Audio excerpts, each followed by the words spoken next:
James? What? Where's my extended art faithless looting? What? Where is my extended art faithless looting? I put it away. Where? Why do you need to discard? I need cards in the yard for Rakdos Chainer deck.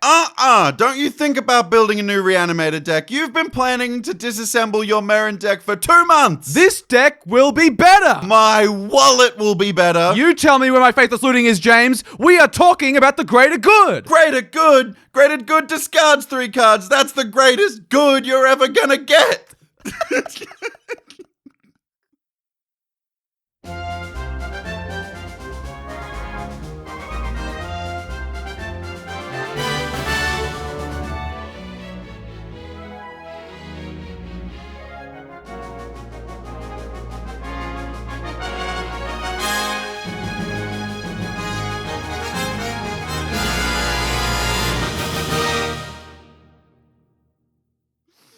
Oh, okay. Like, I know Star Wars and, Lord of the Rings has been frequently referenced, but also we need to add The Incredibles to the ones we frequently revisit. It's so good. It's endlessly quotable. And the second film's great. And not a lot of people have seen it, but... No, I actually really... It's the one with the Mind Slaver, right? Yeah, they take over the superheroes. The Mind Slaver.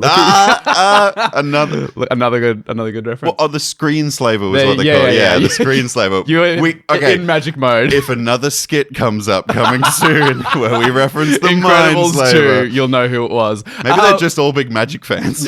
Maybe. Probably. Welcome to the Get Commanded podcast. It's the GCP brought to you by POG, Palms Off Gaming, sponsor of this podcast, where I took the Super Soldier Serum, but I didn't change at all. I'm your host, Walt. And hello, Commander players. I'm the guy they based that serum on, James. Sure. I came into the script second, so... he had the opportunity to riff off me. Yeah. Before we get to the transmission of today, we have our own Discord server. I know we mentioned it last week, but we're so excited about it. We've had all these new channels and roles in there. And new people joined too. When we shouted this out last episode, you guys must have just flooded in by the droves. Yeah. So thank you guys so much for hanging out. And every channel that we've created has had discussion in it, which has felt really good because it means we've got the channel down to the areas that you want to talk about. So it's a really fun Discord server to hang out in. Every single day I'm posting up in there. I'm the same. I'm checking channels. Sometimes at work I'm bored and I open up the Discord and no one said anything and I'm like, in between when you're goldfishing and I don't know what you're talking about. You'll also check the Discord now. Look, glad your employers don't listen to this. Oh my god, can you imagine? It's a very good thing that on the spot. To be fair, if any of my employers played Magic, I would be over the moon. Yeah, true. At the same time. Look, it's been so amazing seeing people's new brews, people's thoughts on the cards and the format, just people's general thoughts on spoilers. Yeah, that's been fun to see. The Assassin's Creed stuff been discussed a lot recently. That's been really cool. And now that we've had MagicCon Amsterdam, there's even stuff from Duskmorn being spoiled now, and I'm like, how is this bloody already here? Did you see the Standard Foundations announcement? Standard? No. Oh, okay. We're going to have to chat about this another time, I think, because it's not the episode for it, but I will, yes. Well, very exciting things happening for Standard. I do want to talk about one thing that is in the Discord server that I do think people are underutilizing, which is that we have a spell table bot in there. So true. So if you want to play a game of virtual Magic over spell table, you can just go into, there's a spell table channel, I think you go !LFG. No, //LFG. / looking for game, LFG, and it'll automatically put you in a queue. If 4 people join, it will make you a spell table game that you can all go and join, and it'll put you on a voice call. It's really cool. Yeah, it's really cool. We after we streamed on Twitch, I just kind of put the feelers out there and we got a pod up really, really quick. And it was one of the funnest games of Commander I've played in weeks. Yeah, that sounded incredible. Really cool. It was my Tornos deck versus Abe's new Megatron deck. We had a Volo deck at the table, and then someone else was piloting the Council of 5? Council of 4. I also said Council of 5, I remember. Yeah, it was like a group hug deck in Azorius, and it felt so thematic from the episode we just talked about, only a few weeks ago. The group hug episode. It was a great, great game. I really loved it. And I stand by what I said about group hug cards. Now that you've seen it all in action. 100%. Yeah, cool. It's a great place to hang out, so we'd love to see you in there. But we do have an incoming transmission from the deep depths of the galaxy, from the Space Commanders. It's time to get commanded.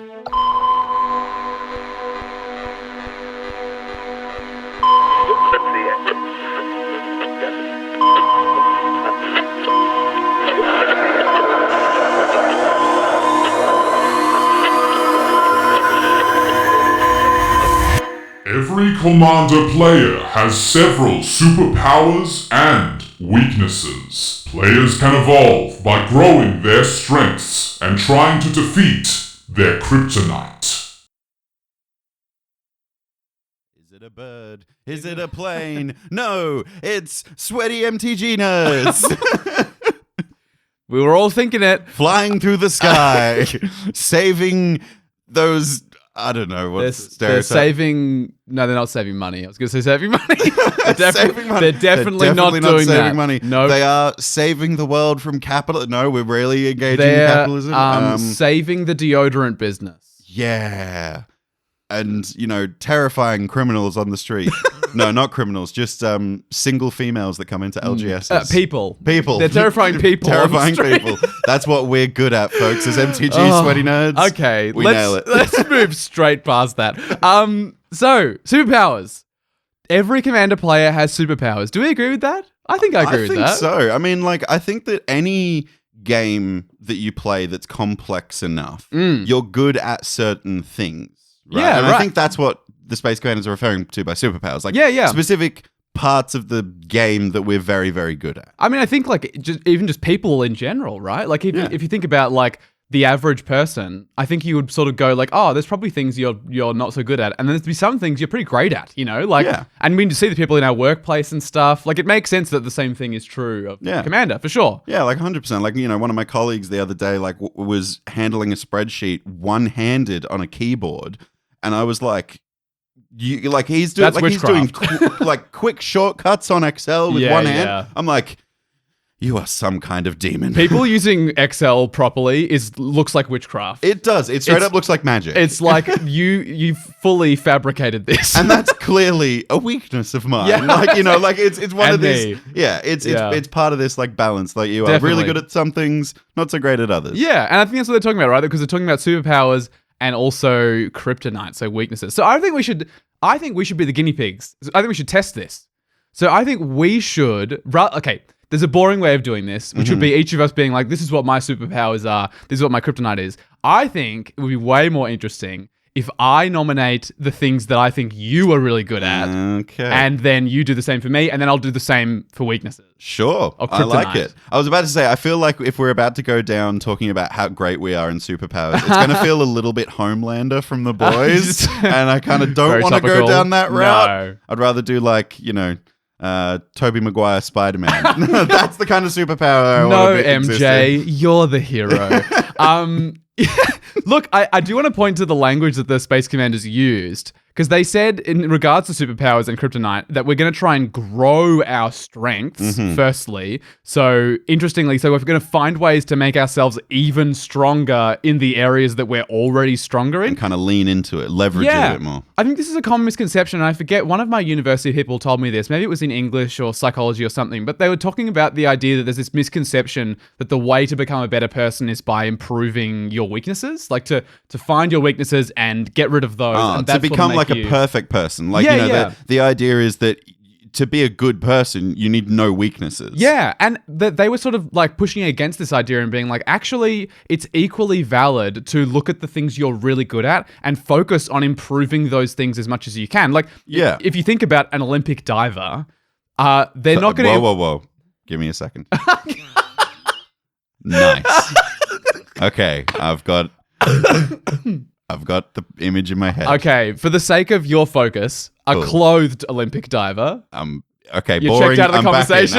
I'm back into the regular conversation now. The best way to improve as a clothed Olympic diver isn't by working on your hockey skill, right? Yeah, you need to learn how to dive better. Yeah. Like, you might focus on the parts of diving that you need to improve at. Like, you know, you might improve your leg strength or your flexibility or something. But you're not going to be going like, I'm going to go on the hockey field and train for 3 hours because I'm really bad at hockey. Yeah, for example, like, you know, obviously we're in winter. Snowboard season is of upon course. us. I can't wait to get back up to the mountain. Yeah. Something that I'm realizing that I've been super neglecting, in terms of physical agility is my leg strength. Yeah. So like when you're training for snowboarding, you want to put all that focus in the lower half of your body because that's where you're building it.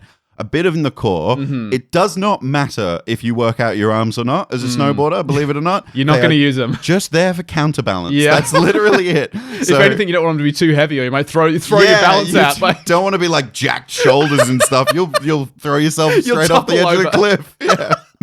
I'm sure that's exactly how it works, by the way. I see what you're saying, though. Yeah. Like, a chess player is not going to play checkers to get better at chess. No, you need to play chess. You might need to analyze chess or whatever, but you're not going to, go do something completely unrelated. 100%. The other thing that we're going to be doing, though, when we get to them, is they said we're going to try to defeat our weaknesses. So they still want us to do that. I think that's going to be much harder, and I do want to point out that the Space Commanders used the word trying there. They didn't say we're going to defeat our Kryptonite. They said we're going to try to defeat our Kryptonite. The reality is we likely won't succeed, right? Like we will always have some weakness somewhere as people and as Commander players. And I think the secret little message in here is that's okay. That's fine. Yeah, exactly. And also the act of trying to defeat it will still make us improve in that respect, which is also what we're going for, right? Okay, so if we're doing all this vice versa, can we start with the good ones so we can jump into like... And we'll do more good ones as well. I think weaknesses are just generally less interesting to talk about. So maybe we'll do... Three superpowers, 2 Kryptonites. Sure. And we'll talk through it. It'll be we'll do it as a team. Sure. All right. Hold my hand, Walt. Okay. This is going to be intense. Your first superpower, James. I'm going to go first. Go on. Your first superpower is the rules. Okay. So, I see it. You have a fantastic capacity to learn the rules of Magic the Gathering and, importantly, retain them. Keep them in your noggin.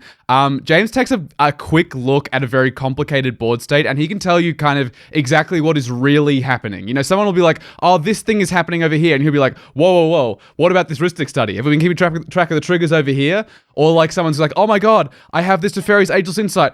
Do I draw 3 cards, which makes me draw 3 more cards? And he's like, no, that's a replacement effect. You know, just condensing it down to the simple thing of what's actually going on. You say that I had to literally last night after you left the LGS in Melbourne, I had to explain a layer interaction with timestamps involved.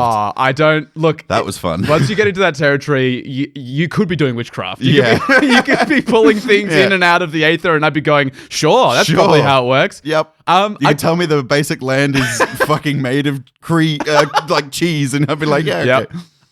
I think that another aspect of this superpower is that you know how to explain what is going on in a way that will make sense to whoever you're talking to about it, which is a really important aspect, obviously, if you're going to help people with the rules. It's not much good you knowing exactly how it is and someone's like, what's happening here? And you're like, trust me, bro. Yeah. You know, that's not much good. And I do want to have the final note that I think you avoid being a rules lawyer as well, which is a tough thing when you know the rules really well. I'm not gonna lie, I was half expecting you to like get to the end of this and be like, but all this being said, you are a bit pedantic sometimes. No. I look, if anything, I think of the two of us, I would say I am generally more pedantic when it comes to rules, probably.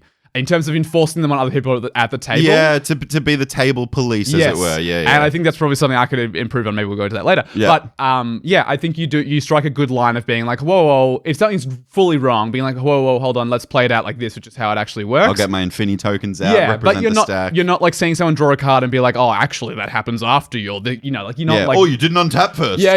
Like you're not doing any of that nonsense. Yeah. So, that's your first superpower. I appreciate this. It's funny because I, for those that don't know, competed in the Pride Nauseum charity event. Yeah, which was yesterday for us about a week ago for you listening to this. Yeah. I found that having a very big grip on the rules, and especially Comprel rules, was quite the superpower in a tournament setting. Could you just briefly, because we spent so much time in casual Magic, when you say Comprel, what do you mean by that? Sure. So Comprel is competition relegation. That's the kind of abbreviated version of the type of rules system that is going to be enforced at this event. So, for example, when you are playing casual Commander at your kitchen table, that is not Comprel Magic. No. If someone makes a mistake, you can walk it back. There's like 3 tiers of magic. Is that Yeah. right? There's sort of like Comprel is the middle one? No, the top one. Comprel is absolute tippy top. Right, But okay. there's kind of like 2 ways you can rules enforce. But then, Sure. yes, by the Magic rulebook, there are 3 levels of rules enforcement Sure. where it tells the judges, like the people that have actually got qualified to be a judge, what kind of approach they need to take when resolving issues at the table. So, for instance, when we play at Command Fest, those are not Comprel magic. There are judges there Yes. often, at least the ones that we've been to, and they will help with rules things, but they all, like, I remember a judge came over to us and was helping explain something and then said, oh, but by the way, it's Commander, so, like, if you guys all want to make the game do something that's not going on, then go ahead. You know, like fully being like... If you rule 0 to card, Yeah. I'm a judge, I have a really good understanding of how magic works. This is my understanding of how this silver-bordered card would play out in the real game. Yeah, silver-bordered cards don't have competitive rulings. Yeah, exactly. So, like, yeah, Comprel, competition, regulation, that's what it is. And, like, being in a tournament, going back to the superpower, having a good grip on the rules means I'm very capable of understanding how I can make sure I don't break them, firstly, in that kind of competition setting. But also, like, just being in the game and understanding how the layers and the effects of things will work before I deploy them. Like, there was a really sick interaction at one of my games. I think it was my round 3. Someone played a Magus of the Moon. Oh, yeah. And so then non-basic lands are mountains. Yeah, and then someone played an Archon of Emeria. Non-basic lands you control, your opponents control enter tapped. Yes. So someone at the table said, oh, hang on, now everything's a mountain, everything will come in untapped. And I immediately pointed out that it didn't say the word, it becomes a basic mountain. It doesn't give it the type basic. And obviously it was, a competition. He wanted to make sure. So we called over a judge and I just said to the judge, look, this is the interaction at the table. I'm pretty sure that, this is it specifies mountain, not non-basic. It says basic. Yeah. Doesn't say basic. Yeah. This says non-basic. If I have a basic island, it'll enter untapped. And it will be an island. If I have a, steam vents, it will always enter tapped and just be a mountain.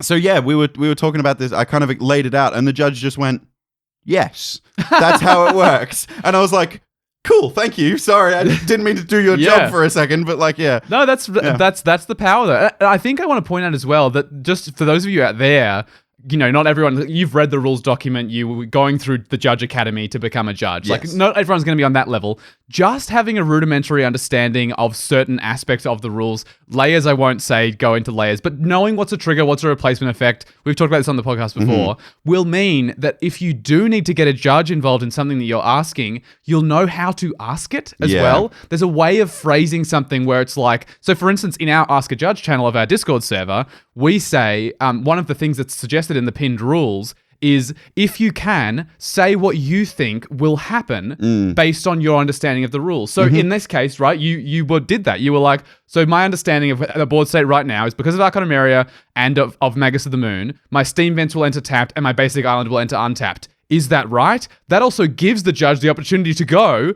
yes. Yeah. And also, just as like flat out, judges are very hard worked. Whether or not you're at a casual commander event like Command Fest or you're at a, competition, relegation tournament, they're really hard worked. So giving them the most information so they can just say like yes or no is it alleviates the work that they have to do. And we should respect the hell out of judges for that. But definitely, I do want to point out, even in casual, like I know I just spent a bit talking about like, competition setting. Yeah. Even in casual, it means that I can help players. And like you said, that I was really good at explaining it to people. I think that that's just a really good way of making friends when you don't like annoy people being like, actually. Yeah. Because like when you play with people and like someone, for example, plays maybe someone's got, I don't know, for example, a thing that, for every like a dress down, for example. A dress down is on the battlefield and creatures lose ability.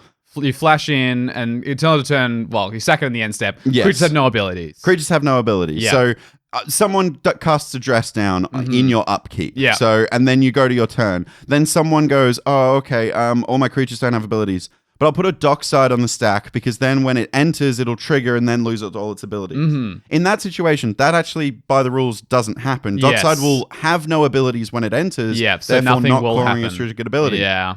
So then I can go, okay, actually, the way this works is da-da-da-da-da-da. Do you want to take your dockside back? Because you are just casting a 2-mana 1/2 with no that'll, abilities. at the end of turn, have an enter the battlefield trigger that won't happen. Yeah. Like, so it's really good to be able to work with your opponents and develop them, and especially now because I'm playing almost exclusively with friends. Like at the moment, like obviously we go play at command fests and events and stuff. But it's really good seeing my friends that are kind of newish to Magic really develop their skills because of this. Oh, the first time that someone who's new to Magic says, and I'll maintain priority, and you go, yeah, you nailed it. You know what you're doing. Put something on the stack, then casts Fairies Protection, so it's the only permanent you have in play after you phase out. The first time I saw someone do that was there was a game nights where JLK put a Ristic Study on the stack and then maintained priority and did Teferi's Protection. So he phased out, then Ristic Study resolved. Yeah, so cool. Only Ristic Study was on the battlefield. Very classic JLK. So cool. So the question I want to ask about the superpower is, how could you lean into this power even more? How could you, because we want to grow our strengths. To grow the superpower. Yeah.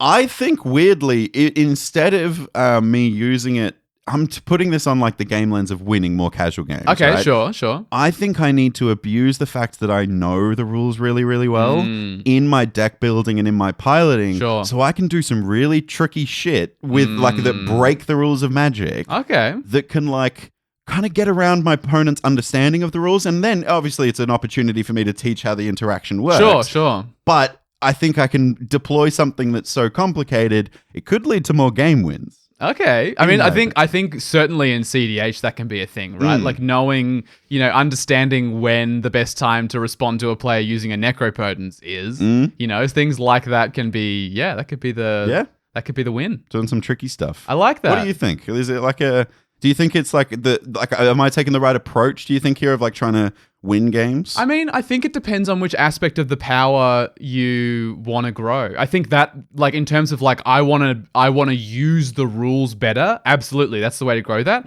I do think that your ability to explain the rules is part of that superpower as well. And in that capacity, I know you were looking at the idea of maybe becoming a judge and taking a judge exam. I know it's all hazy right now because of Wizards of the Coast and everything. Yeah. But that would also be a way for you to get actual concrete, I'm a judge at this event time. But look, we're all very time poor. Yeah, I was. But you say that. I did speak to the judge yesterday and was like, Judge Academy still haven't figured it out. But there is a Australian judge group that's helmed by a bloke called Jimbo, who I already know really, really well. Oh, yeah. I've heard you talk about Jimbo. And he's an L2, so I could, very well do my L1 judge exam. Because the Judge Academy stuff still exists. Right. It's just not enforced by Wizards anymore. So as long as they've got all the collateral and the content, I can go to Jimbo and be like, can you supervise me to do this? And then Jimbo can sign off on it. So at least within the Australian judging community, I'm recognized. Yeah. Oh, well, it's a possibility. Yeah. We'll grow your power in some capacity. See if I do it. Yeah. Okay, my turn. Yes. Walt. Yes. The superpower, I think, shines through you most, not only just knowing you personally, but even on this podcast. Your superpower is brewing. Brewing decks. Brewing decks. And when I say brewing, proper cooking.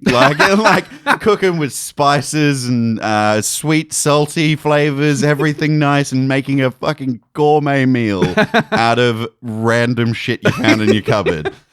Look, I think that you have a specifically good thing about brewing, and because everyone can brew, everyone has their own style of brewing, but what you brew is interesting decks. And I think that's, to me, an incredible superpower, because at the moment we obviously have EDH Rec, we have all these deck building websites. You can just go on, copy a list and be like, oh, check out my new brew. I changed 5 cards of the EDH Rec 99 recommendations. Yeah. You brew interesting decks by either having unique or underplayed or even building brand new strategies.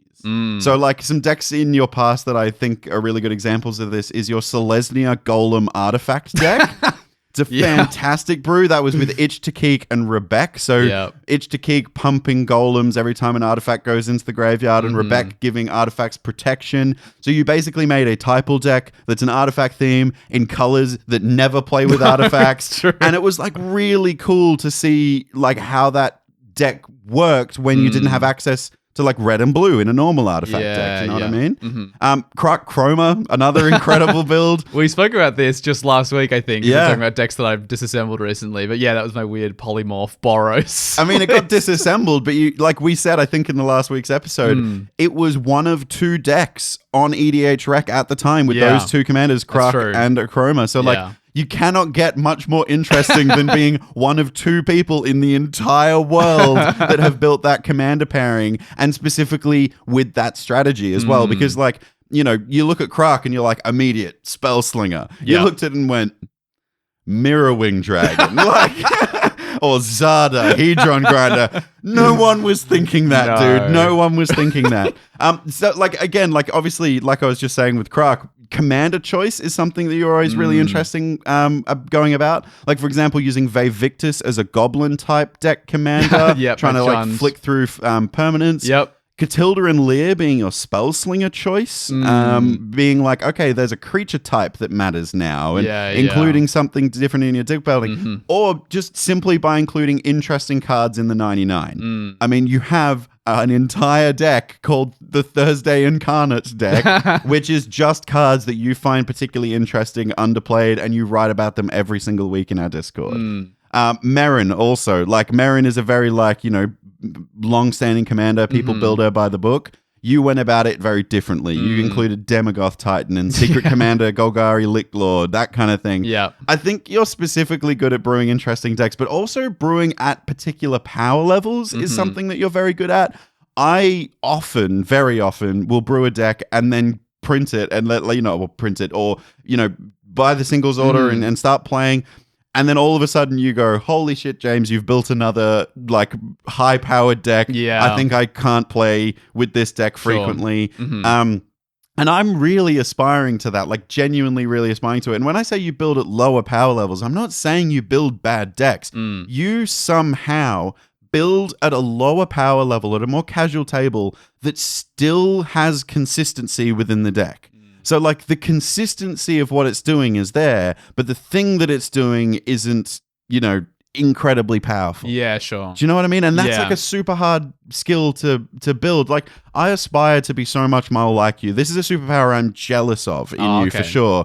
And I specifically have, like, tried recently to build decks at a lower power level and build interesting with commander choice, with a strategy. So recently I built a Sally Sparrow deck, which you've play tested a little bit for me. It's like a blue-white, creatures have flash, and then you flicker them and they make clues. It's like investigate. A very interesting artifact, flicker, bounce theme kind of thing. And then like a clue payoff is like where your win con is. So there's like, 6 mana creatures that turn all non-creature artifacts into creatures. Yeah, there's like a Rise and Shine in the deck as well. Yeah. So get a bunch of creatures, flicker them a bunch of times, make a bunch of clues, turn them all into creatures, swing out. Yeah, Cyberdrive Awakener. Yeah, that's the one. That's a great card. That's a sick card. Yeah, but I built that with, I put the Walt thinking hat on and like was like, how would Walt build this deck? Yeah. And I think it's really cool because like, I mean, you know, we get the data on the most downloaded episodes on this podcast, by the way. Your deck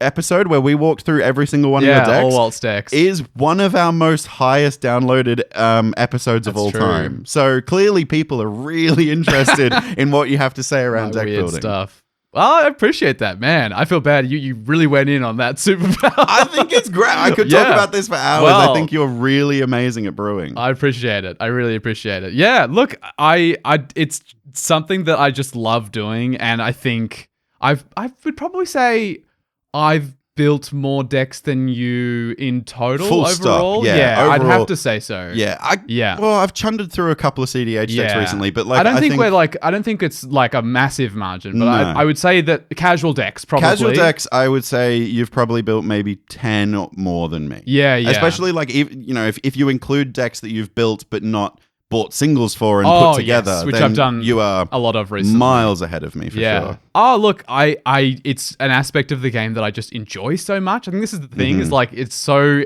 much easier to improve at something that you just find so much joy in. And like I've said before, one of the greatest thrills I can experience in a Commander game is playing some card no one's ever heard of and someone going like, what's that? Oh, wow, that's so good in this deck. And that's so weird. I've never seen that before. I absolutely love when I can make that happen. And there's a reason that the Thrifty Thursdays and the Thrifty Interlude exists. And it's basically that. Like, that's most of the reason why. Combining your two loves, weird cards and performance. Yeah, basically. Exactly right. And I'm glad that I feel like I occupy a very solid niche in power level, which is that kind of lowish, not like super low, but like just above precon, I would jank. say. It's not jank. It's like a synergized, and like this is what I was saying before, you're very good at building at that power level, because I think a lot of people build or try and build at that power level and just end up including jank. Yeah. Where there is a way you can include synergistic pieces, think about your numbers of your deck template, and really enhance what you're trying to do at that level. And you tinker with that. Like, it's not like a one and done, you tinker with it. That's true. I think that's something I would point to, is like, I think people don't realize how much they can shift a deck's power level with little bits of tinkering. Just like adjustments here and there. Cutting a couple of tutors or adding a couple of tutors makes a massive difference. You know, improving your ramp package, making it lower in mana value, makes the deck more consistent. Making more card draw at lower mana costs improves your deck's consistency. Like, there's all these little things you can do to move you along the scale. All right, well then, how do you think that your superpower of brewing decks can be lent into more? How can you grow that? I think I need to brew more decks. Straight up. Aren't you doing enough?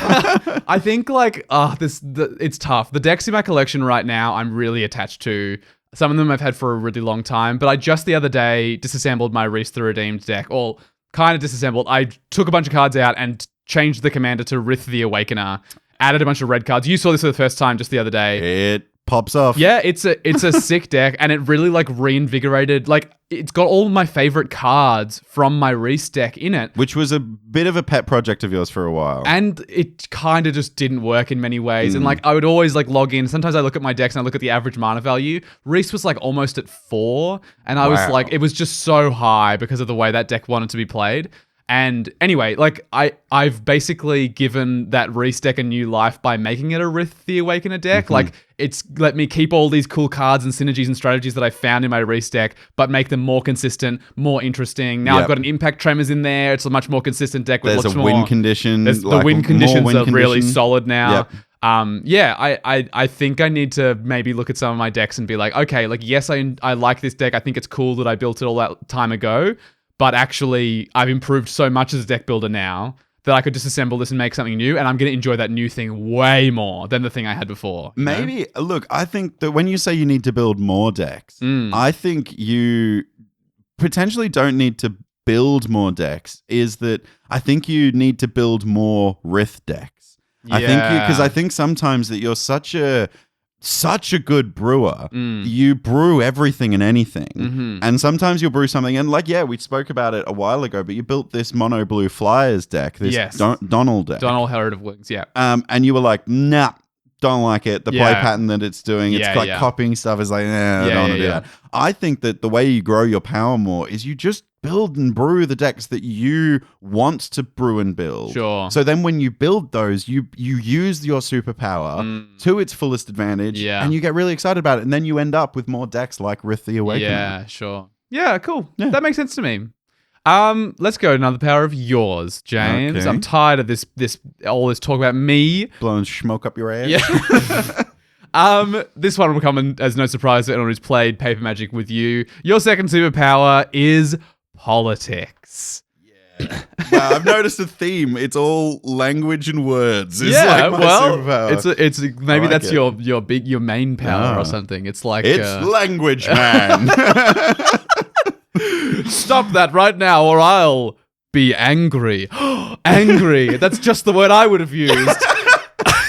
My God! Watch out! He's got a thesaurus. Oh. Thesaurus. That's just the word I would have used. I don't know what this is anymore.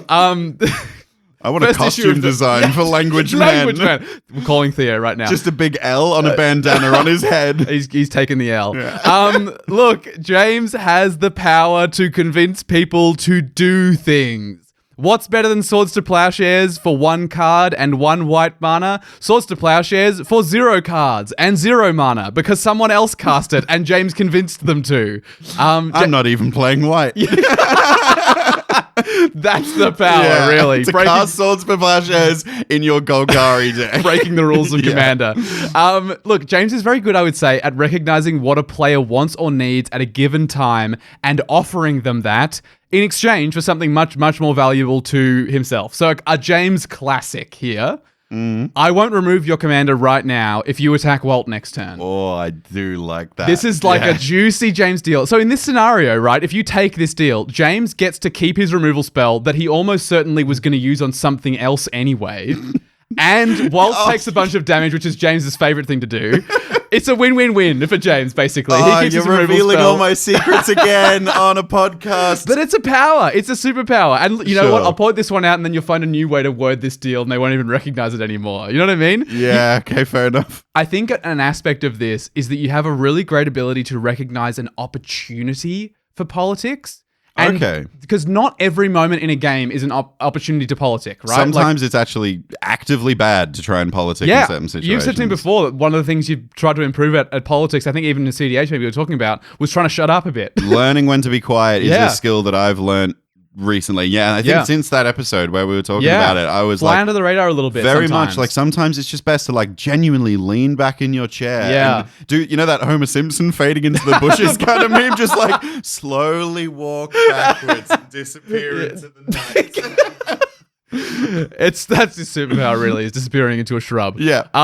Look, he's very good at like when the opportunity arises, doing the like, wait a minute, let's talk about this kind of thing. Mm-hmm. Knowing when that opportunity is a real skill in and of itself, and he's very good at it. And I think, as with most things, like at most powers, these become really apparent in CDH games, right? So where every single card is really important. How many cards you spend over the course of a game, especially removal interaction in CDH game, and how much you can hold by convincing someone else to do something. You know, the difference between like one counterspell on your winning turn can be the win, right? Like if you're in a counterspell war and you just have one more counterspell than your opponent, you just win the game if that's the Thassa's Oracle on the stack or whatever. So, convincing someone else with a bit of priority bullying, maybe, oh my God, we've got to deal with this right now. Have you got that counterspell? You've got a Force of Will in your hand, surely. Yeah. Like these kinds of deals can be the difference. That one card that person spent instead of you could mean you win the game later. So it's like, it's a power that in casual games still makes a difference, obviously, being able to broker deals with people, convince people to do things they don't necessarily immediately want to do. But yeah, in CDH, when you can priority bully and stuff like that. And I think this is the kind of thing, I mean, we talked about this a while ago in like the Noticing Absence episode. This is something you won't see, is that the difference that political deal made at that time in the outcome of the game. You know, James not spending his Force of Will then and spending it later was the win, but we don't remember that. You know what I mean? And so it is a superpower because it kind of, I think people who politic a lot don't fly under the radar, but people who politic just the right amount, God, they fly under the radar so much. Thank you. I look, I think a lot of people, and like even on this podcast, we've said that I'm good at politics before, but I think you outlined some like really good things about what I do specifically that makes me feel really proud of the ability that I have. Because like, it's a really, politics in Commander, it's like the murkiest part of the game. The clearest part of the game is the rules. And that was my first power, right? Like that's something that's really laid out and like is super structured. I can follow it along because I've read it. I understand it. Well, it's explicit as well, right? It's like it's at rule 302.5 is this, you know, like I'm really, really glad that I have something to hold on to that I'm really good at in the murky aspect of Commander. Sure. Like I'm not just like that one trick pony that is like robotic and knows what to do in the mechanics. Because a Commander is so diverse. Well, it feels good to be good at the murky part of it. It's a social format, right? And politics is a pretty beefy part of the socialization that happens in a game. And so, like having this be part of your power, like makes sense for the social format. Yeah. I think so. I think that I'm really glad that you said that, you know, I'm a rules focused person, but I'm not a rules lawyer. I'm really good at politics, but nowhere in there did you say that I like piss people off with my politics. And I'm getting like, you know, because that's something I fear. I feel like sometimes I'm really good at the rules or really good at politics, and I abuse that too much. I'm almost leaning into it too much already. Sure. But it seems like I'm not, which is really good. I think the people who play with you regularly know when to recognize a dud deal. Well, you, firstly. Yeah, look, there's a pretty common like Walt and James thing that happens where James goes to make a political deal and then I go, hold on, let's point at the things that we know about James, like the fact that he's got 11 untapped mana right now. I have to say, I love our Patreon games, patrons. I love them. I really relish in them. But fuck, I hate the fact that you guys and Walt all know my tricks. It's really frustrating. It's much harder for him to get the wriggle on. Yeah. So how could you lean into the power of politics even more?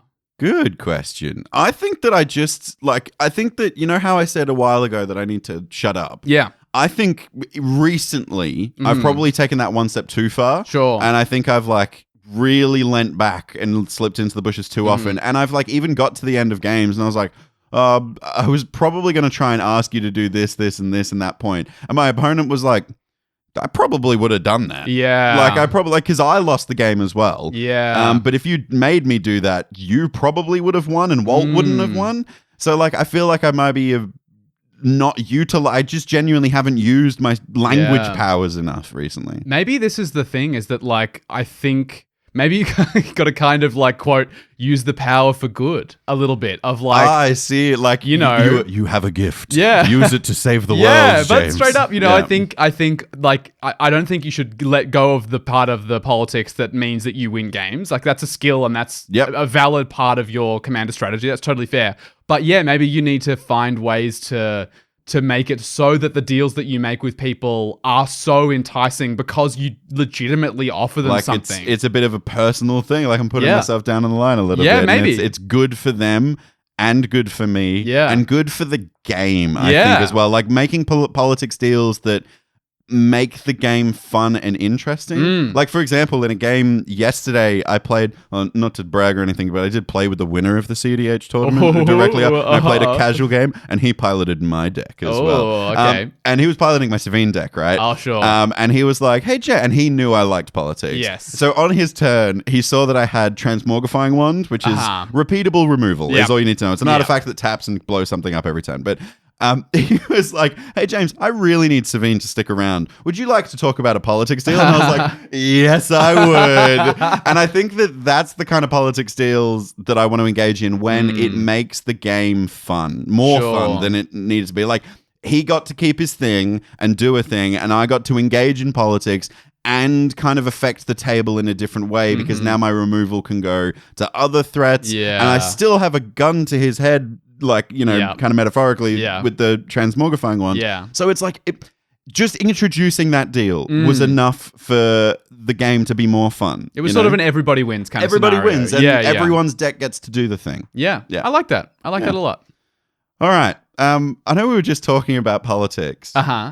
I want to kind of broaden this category a little bit. Okay. And say that you've got a superpower that transcends the social aspect of politics, and your superpower is the actual socializing that surrounds Commander.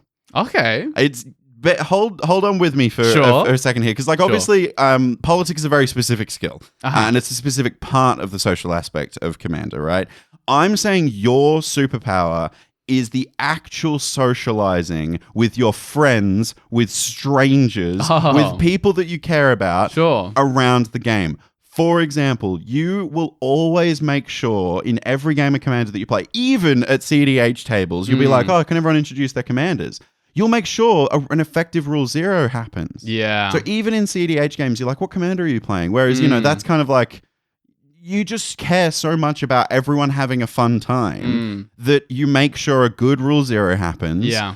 You'll often, like in game, you'll make the fun play as opposed to the best play, Sure. just for the sake of the table's enjoyment. Like you'll not only like engage in politics for that sake, but you'll do things mechanically in game that are fun for the table. Yeah, sure. You know what I mean? Yeah, yeah. And I think this is such a really, like, if politics is the murky waters, this is the murky ocean of Commander, because like you're engaging with real people and real emotions. Yeah, sure. And you are just one of the best players to play Commander with, full stop. Like, I've never had a game of Commander with you where I've not enjoyed it. I think we've had games together where we've gotten salty at each other for certain things, but this is your superpower. You can always resolve those. I've you know, like through our many years of playing together now, I've never held on to a grudge or never held on to salt or something. You'll even like prioritize removing permanence on the battlefield that's halting the game's fun. Like someone can have an Atraxa on field and that's something bad to get rid of. Yeah. But you'll go, actually no, the rule of law effect is probably more important for me to target my removal towards. Or that aura shards, maybe. Or something. Yeah. Like it's really stopping this, like me and this other player. I know the Atraxa could kill us in 2 turns, but if I remove that, it'll unlock the game a little bit more, and then everyone will have fun, and the Atraxa will probably, as a result, be removed. I think it's just also, like, you're a funny guy to be around. You make games of Commander interesting. You'll make jokes. You'll, like, engage with the table. You're never on your phone. Never, ever, ever. I'm guilty of, like, doing a bit of a Twitter scroll while we're at a Commander table. You're never on it. You're so engaged in the game, so engaged with the people at the game. And I think that's why people are, like, quite desperate to have games with you. Like, we have a group chat where people are like, oh, can I come around and play games with you? Well, people want to play with you. Your superpower, if I was to get, like, put the superhero suit to it, you're like Magnet Man. Everyone wants to play with you.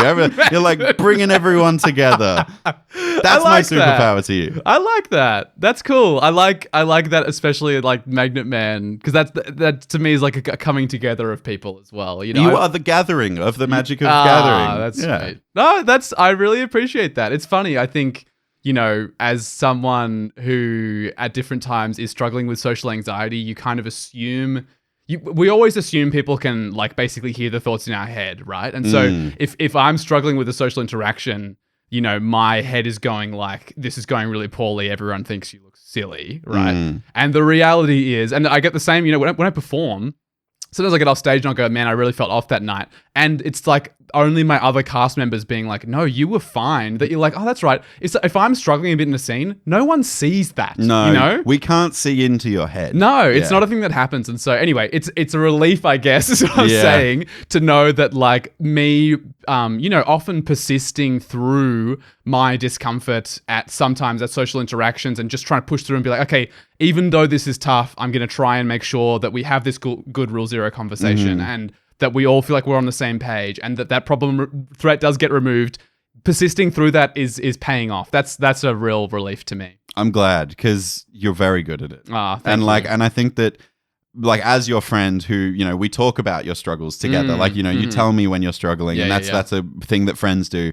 I'm glad that I got an opportunity to say that to you, because you are a really fun guy to be around. And even if you're, like, in your head and your heart's pounding and you're like, this social situation is fucking me up and it's really weird, on the outside, you are just such a genuine, lovely guy, full stop. But, like, as a Commander player, in context of this episode specifically, you are a great Commander player. You are up there with the likes of, like, Rachel Weeks for me, of, like, people I just, like, see playing on gameplay channels and just want to play with. Like, you know, like, there are content creators out there that just give off such an aura of, like, I want to sit down at a table with you. I'm sure that our viewers of our Twitch stream and our YouTube channel go, wow, Walt's an idiot. I'd love to play with him.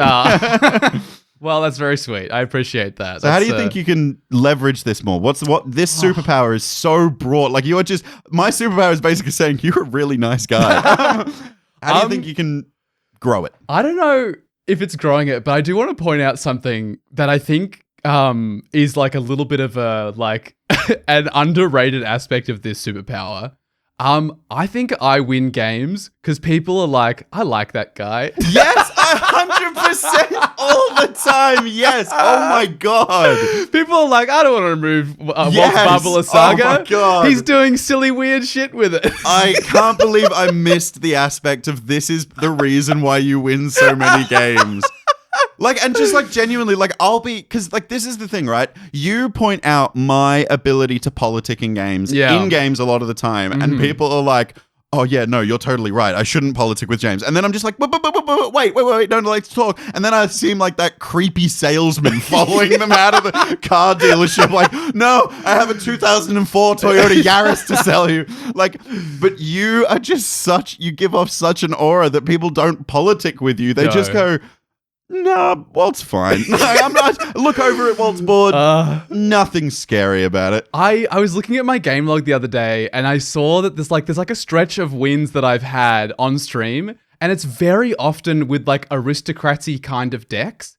And I think there's a couple of aspects of this, and one of them obviously is just like flying under the radar. Aristocrats builds incremental value. Yeah, its win con is incremental. Yeah, you don't realize you're dead until suddenly the last aristocrat hits the board, and it's like, oh, if I sack these 10 things, you just die now. That's just the nature of it. That's part of it. But I think it's also that because I'm, being friendly and like engaging people, then people sort of just don't look at my board as much.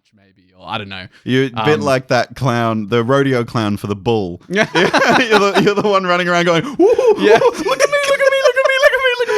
me. And no one's looking at the bull that's charging it there. No, straight up. I think maybe the way to leverage this power is just for me to sort of bank on that a bit and know that like, I think I need to trust that because I go the distance a lot in Commander games, I think. Like, it's rare-ish that I get eliminated really early. Or you're out of the game early. Yeah, and I think it's partly because my decks are sort of built with the same mindset that I play the game, which is I don't really want to mess up people too much. Like, I play removal and stuff, but I don't really want to lock people out of the game and all this kind of thing. And so maybe I just need to sort of bank on the fact that, like, I've got time, maybe. Like, people are probably not going to kill me immediately. And so, because I might be fun to be around or whatever. And so I can kind of bank on just being around a bit longer. So you can play into that longevity of the game. Yeah, I can deploy this like setup and go for the win next turn because I'll probably be around, maybe. That's something that I think that you could improve on is the decision between like going for it now and winning and leveraging your social enjoyment of the game and the fact that everyone's loving to play with you to get a win. You can just be like, hey, we're all having a great time. We're all having such a good time. I'm just going to put this panharmonicon in this side of my board. Don't worry about it. It's so silly and funny. Aren't we all having a silly, funny time? Panharmonicon kind of sounds like blam ba bum a bum. Yeah, and that's a funny word. We're all laughing. I win. It's your turn now. Untap, upkeep, win the game. Exactly right. I feel so weird about leaning into this power. All of it just sounds like I'm like gaming, my goodwill or something. But it's not. It's like, not. No, I know. You're leveraging it to have the game and to just have a good time with your friends. Yeah, I see what you mean. I like it. Yeah. We've got lots to talk about, including some more superpowers and, of course, our kryptonites. But before that, we're going to hear a little something about a thrifty card. We're going to have a thrifty interlude. A thrifty interlude. Look, being a superhero is a job. All jobs are legally required to give you an adequate break. So imagine this as like you're flying around New York City with your cape. This is when you perch on the end of a skyscraper on the edge and you just pull the mask off and you have a quick sandwich. Quick little sandwich. Quick little sandwich. Very Spooderman. I like it. So, of course, as a tradition, I will be performing because I'm a goofy guy, as you just found out. This week, it's the Cowled Merchant with some new wares. Do you want to read the card we'll be featuring this week? I didn't mess up this time. I almost did, but I didn't. For those that haven't heard him say show the card on this audio podcast. Here it is. Yeah. Look at it.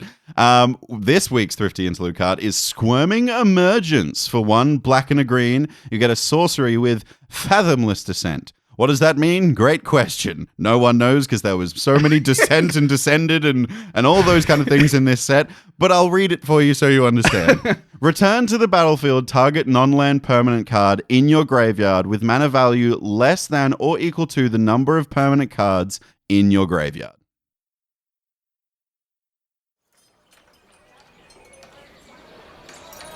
Ever wanted to be captain of a ship? Do you simultaneously wish to depart from your boring human body in favor of the mythical powers of tentacled fungi?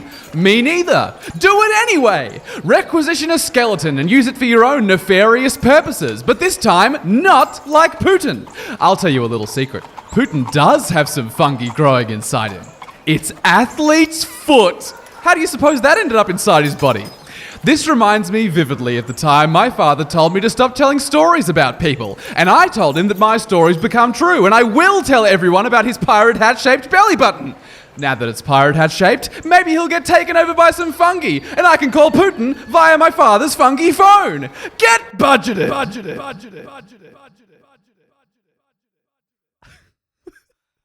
Oh, the cab merchant's now shilling for like a foot fungi, like cream company. I don't know. I don't even know what his point was there. Something about Putin. I mean, and the card fungi. art has fungus on it. Yep, and a pirate hat. Yep. And a pirate hat. It's also a fucking good card as It's well. a great card. If you're milling and reanimating. Yes. Yeah. I think again, Golgari has gotten a few tools of this. We talked about Rise of the Witch King, which I've featured very recently, actually, on a Thrifty Interlude. But returning non-land permanence is just huge in Commander these days. Backbreaking, especially if you're in, like, we talked about it before about, like, aristocrats decks. Yes. That have that kind of, like, reanimator sub-theme. Yeah. Oh my god, getting your Bastion of Remembrance back, getting Phyrexian your... Altar. Even, like, absolute blowout things like a portal to Phyrexia can be returned with this kind of effect. If you are milling, having 9 non-land permanents in your graveyard, because that's the threshold. It's not hard to Not hit. hard to do. Because if you're milling, you're usually that like 45 creature kind of deck. Yeah. So when you mill, you always hit hitting permanents. creatures. Yeah. So and like, and like if you're doing that strategy, and if as long as you're leaning into the reanimation of stuff via like creature-based reanimation, whether it's like a Sepulchral Primordial or stuff like that, you can build around this to very good effect. Yeah. Very good effect. And often the building around will just be your deck as it already exists anyway, which is great. And your Merrin deck will still be disassembled. Yeah. At some point. Well, or shifted in some fashion. To something new. Yeah. Look, if you enjoyed that, they're released in text form every Thursday in our Discord server, which we talked about earlier. There's a Thrifty Thursdays channel, or you can play some games or get some advice on your latest deck. There's a whole bunch of things in there, including Thrifty Thursdays. So yeah, check it out. Linked in the show notes. The Thursday channel as well is a discussion channel. It's not just where Walt posts. You can reply and send your own like opinions on the card. It gets a lot of discussion, that channel. I like it. I like it a lot too. There's discussion of the Thrifty Thursdays universe and the card. Yes. Which I thoroughly enjoy. It's a nice place to hang out. I like it a lot, mostly because people talk about my weird things that I write. It's about me. Yeah. And not about me, but about you. Superpowers. Oh yeah, that's what we're doing. That's what we're doing. What's left in my arsenal? One more for each of us, and then we'll go into Kryptonite. Your third superpower, James, is seeing the win. And I will be clear here. James has this almost supernatural ability to see the way his win can unfold. Oh my god, so I'm not only language man, I'm future sight man. Future sight man with the power of future on his side. Yes, so look, it's something about like, you know, those turns where we've all done it. You draw like 20 cards in a single turn. James does it more than most. And in a minute or two, James can look at his hand and he knows exactly what he needs to do to win. You know, you're looking and you're going like, okay, I can disregard these 20 things. You know, I can disregard the board state or that permanent that's really annoying if someone untaps with it. That doesn't matter because I'm going to win before then. You know, you're very good at filtering, I think. I think a lot when I think of this ability of yours, of your Savine, the Chronoclasm deck. I don't know if we talked about it on the podcast before. I've played against this deck something like 10 times in total. Of those 10 times, I think you have won, you personally, like 8 of the 10 times. Something extraordinary like that. It's a really fun deck for specifically doing this. You got to turn all of these cantrip spells into a win somehow. So how do you sequence them in the right way? Well, this is the thing. Like, I think the deck itself is really well built. So, like, mad props to you for that. Oh, thank you. But also, I could pilot this deck and hardly ever win because there's so much going on.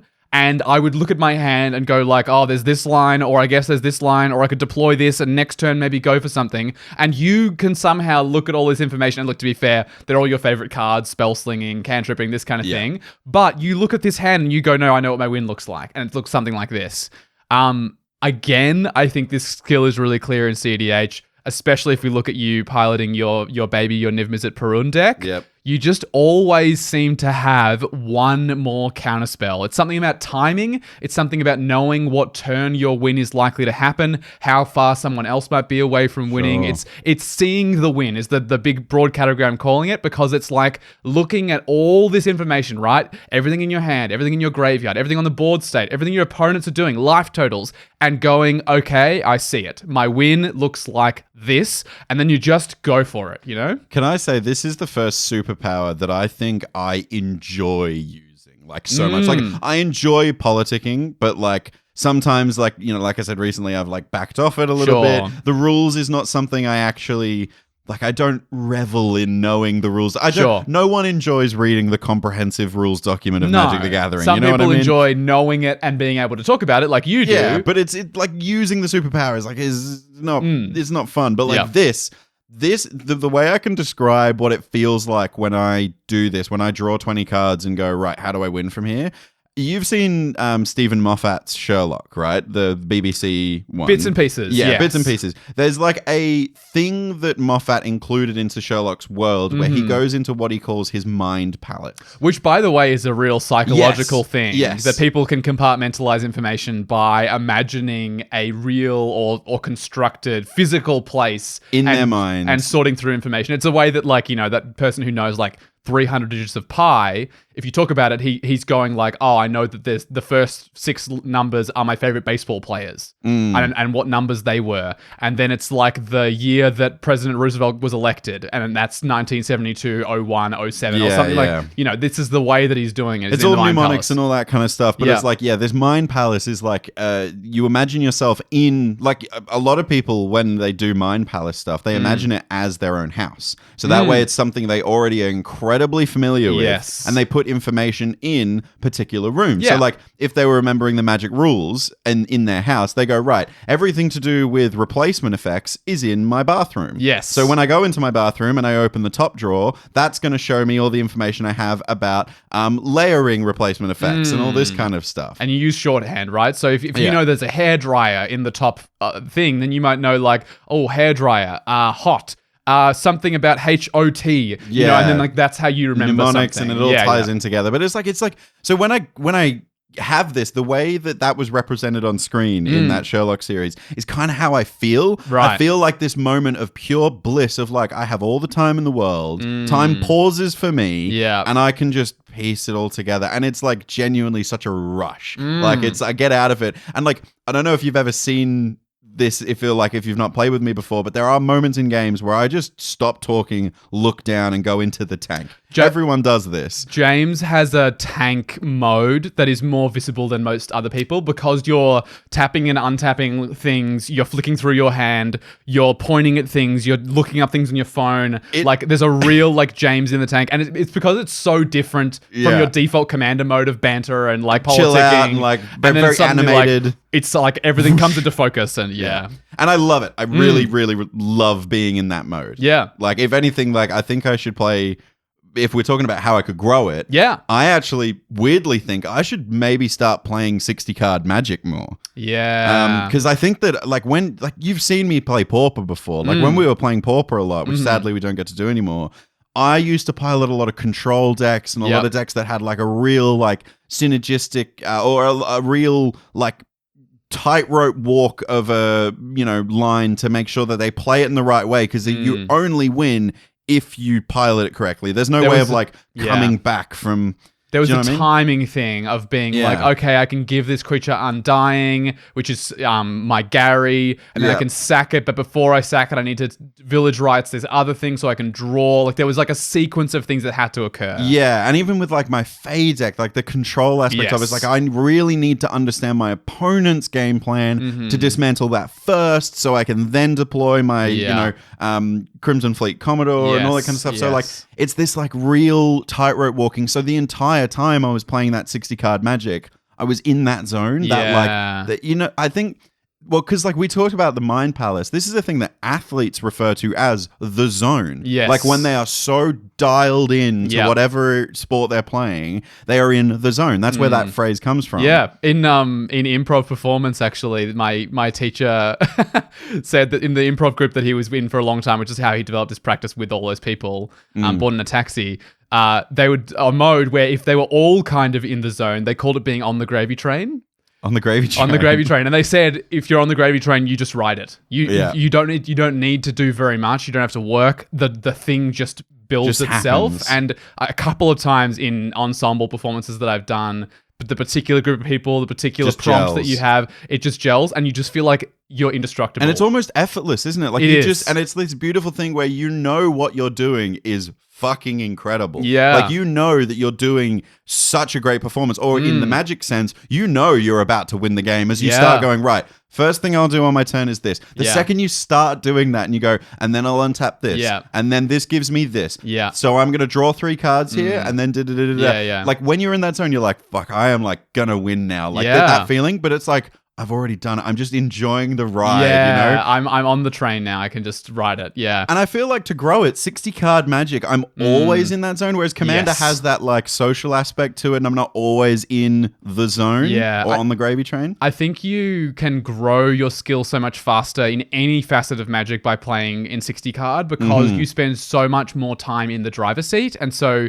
you just by virtue of that have so much more exposure in such a shorter amount of time to important choices. Like in Commander, really, so much of the game is kind of dictated for you if you're a good player. Yeah. And so the actual choices you make, there might only be sort of 3 or 4 key choices you make in a game. Like proper signpost, go left for this choice, either right board for this wipe boat. or draw cards, Yeah. you know, stuff like that. Whereas in 60 card Magic, almost every turn will have one of those in it. Yeah. It's a really big thing. You have to be in the zone for the whole thing. And speaking of the zone, I want to talk about something. As you were describing it, you reminded me a really great Command Zone episode that I watched a while ago. It's quite long, but I recommend it a lot. I remember Zone of this. Genius. This Zone was of a Genius. Jimmy Wong episode. Jimmy Wong wrote it, and he did it with Rachel Weeks. It was a really interesting look at basically, the parts of who we are that do feel effortless, and this is what he called the Zone of Genius. And they talk about all the different other zones that people can inhabit. And it was really, really interesting to... And then basically the end of the episode was them going, okay, how can you make Magic your zone of genius? Yeah. What is it that makes someone have the zone of genius for a certain thing? And really, really great. Because Highly like recommend. for me, like, you know, another place I get that feeling is because I've been drumming a lot more recently because my dad just bought a new kit. Yep. I've got a couple new symbols that I'm playing with. I just get so giddy when I talk about it. It's so much fun. That when I'm on the drum stool and I'm playing like that, I just feel it, you know?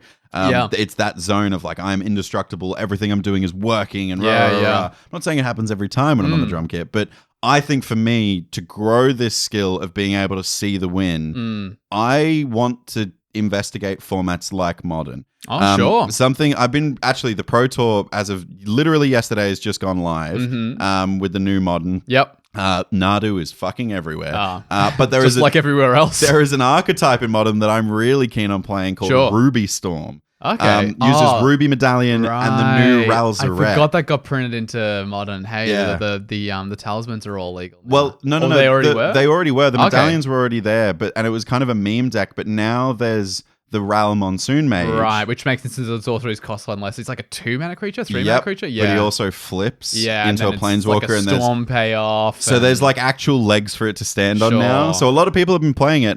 Pleasant Kenobi, content creator, he did a video just recently about... He does the Untitled Magic the Gathering podcast with the Professor, which is nice. His YouTube channel is great. I've actually really been enjoying... If you're into other formats of Magic, Pleasant Kenobi is really sick. Yep. I don't know. Maybe I'll do that. I was thinking about downloading the online client, Magic Online. Oh, MTGO. Yeah. Well, that's a really great place to play Pauper, actually. Yeah. The largest community. Yeah. Loads of Pauper tournaments online. Yeah. Nice. Yeah. I think I agree with you, by the way. Yeah, I think 60 card Magic is a place for you to excel with that superpower, for sure. All right. So, Tick, your final superpower. Sure. This kind of relates to what you alluded to earlier, but I'm saying this is a superpower. This is not a negative thing. Mm-hmm. We were talking about you potentially table policing. Mm-hmm. I think your superpower is keeping the game state / representing board states so clearly. Right. You are incredibly good at communicating the game state and the board state and just like what's happening right now to everyone, and very clear on representing your own board to everybody. Yeah. And I think this is like, obviously there's a bit of rules knowledge behind this. Like you are very good at the rules, but I think it's more specific about that. Like again, it comes down to that social aspect. A key skill in Commander is communication, and sometimes like a huge blocker to communicating what's going on is just how the board is represented. And you are amazing at communicating your own board, but more specifically, decoding what other people's board states are doing and then saying that to other players. So it's almost like you're really good at highlighting the information so players can threat assess. And you're really good at like kind of like walking people down that road. And to be honest, the reason this is a superpower is you save the game of Commander by making it so easy to play. Right. There's like, you leave so little for confusion and so little for everyone knows what's going on, and you are a big part of making that happen at the table. And I think there's a hidden power here that, because you're so good at decoding other people's board states, remembering board states is a really key thing. You will always remember what someone's got on their board and really good at representing your board. Is there's a secret talent of you never miss things. Like you never miss things on other people's. So for example, if there's a stacks piece down, that's in your brain. You will not forget that. And like when you're piloting, you've never cast something into a hexproof thing. Like, you know, like I've seen so many people be like, all right, I'll sort of splash as your thing. And then someone will be like, yeah, but I've got asceticism down. Everything's got hexproof. And they're like, oh, okay, I can't do that. I've never seen you do that. Okay. Do you know what I mean? Yeah, sure. And I think by doing this, you're therefore very good at threat assessment as well. You're really good at just remembering all of the pieces in one go. Maybe your mind palace is just the board state of the Commander game, and you just know it all. So then when you go, okay, out of all this information I know, what is the worst thing? Yeah, okay. Interesting. I think I sometimes notice myself doing this where I almost kind of commentate a game a little bit, where like someone casts something and I'll go like, oh, right. And of course that triggers your blah, blah. That's a really, really good example of what I'm trying to talk about here. The fact that you commentate a game is such a big thing for the other, but not only for yourself, like in terms of threat assessing. You're processing all the information of like, wow, that one spell triggered this for this player. They're getting a lot of value there. What's the biggest threat? Maybe I should remove their Archmage Emeritus because they're drawing cards. Like that's great. But in the same skill, you're also saying it for other players. Like there could be a brand new player across from you. And then, you know, someone goes, oh, I cast Preordained. And you go, oh, so that will trigger this. That new player hears that and goes, oh, that's what they've been doing this whole time. Sure, yeah. Do you see what I mean? Yeah. You're really out there for the little guy. Is what, like, you are real Spider-Man, friendly neighborhood Spider-Man in this sense. I like that. Yeah, that's good to know. I think obviously the way of taking this too far is what you mentioned at the beginning, which is table policing. So I'm glad to know I'm on the right side of that. Like there's a threshold that you cross, and it's like, no, you're a table policer now.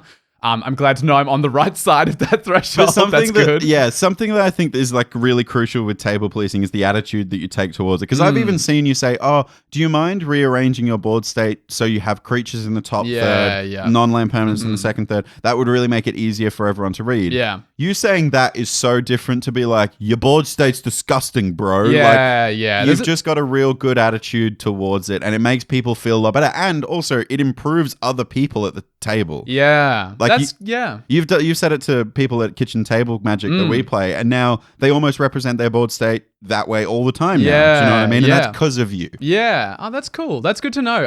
I think there's definitely, like, if I can share an insight on this, there is a way turning a statement into a question in this fashion is a huge one of going, rather than like that triggers your blah blah, which is very not.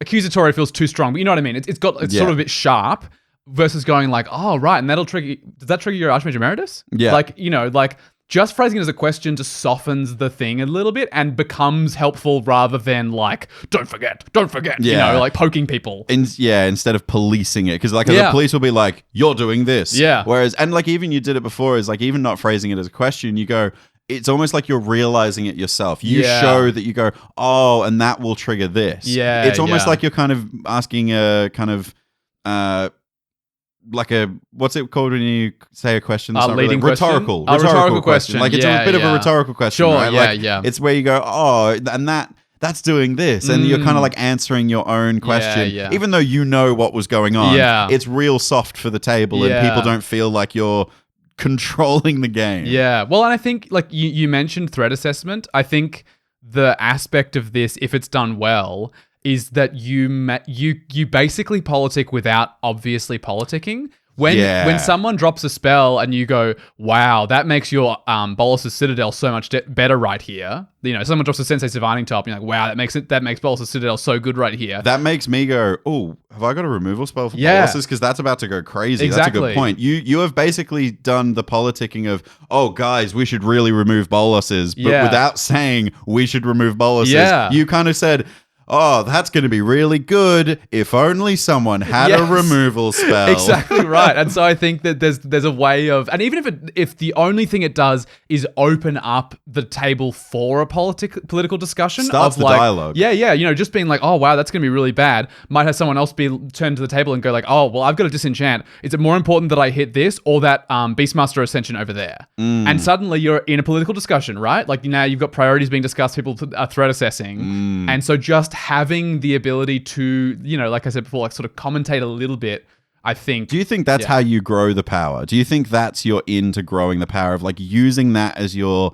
legs to like, and like kind of weed it in a little bit more into Commander games to get those politic discussions happening? Yeah, I think it's funny. I think we almost need to meet in the middle a bit here, where I think you were talking about politics and, you know, we kind of landed on maybe you need to find that way to bring someone into politics in a way that feels like that. I need to use your superpower. Well, a little bit, but yeah. I think I also need to borrow a bit of yours, which is I think you're really good at finding the political deal that finds your win. I mean, it's basically the superpower I just mentioned of yours, which is finding the win, right? Yeah. I think I maybe need to find the way to turn this like way of communicating, way of keeping everyone in the loop, and then being like, so someone's really got to deal with this, and like basically turning it into a political deal. Yeah. Because I'm kind of, I'll hop into politics if people are already doing it. I very rarely instigate You very rarely start it, yeah. And so I think I could probably do it more. I think there's obviously a threshold that's you could do too much, but I think I'm doing it basically 0 at the moment. That's interesting. I feel like that's why, and listeners, I'm really curious, for those listeners that have played with us, maybe this is why when we're in Commander games,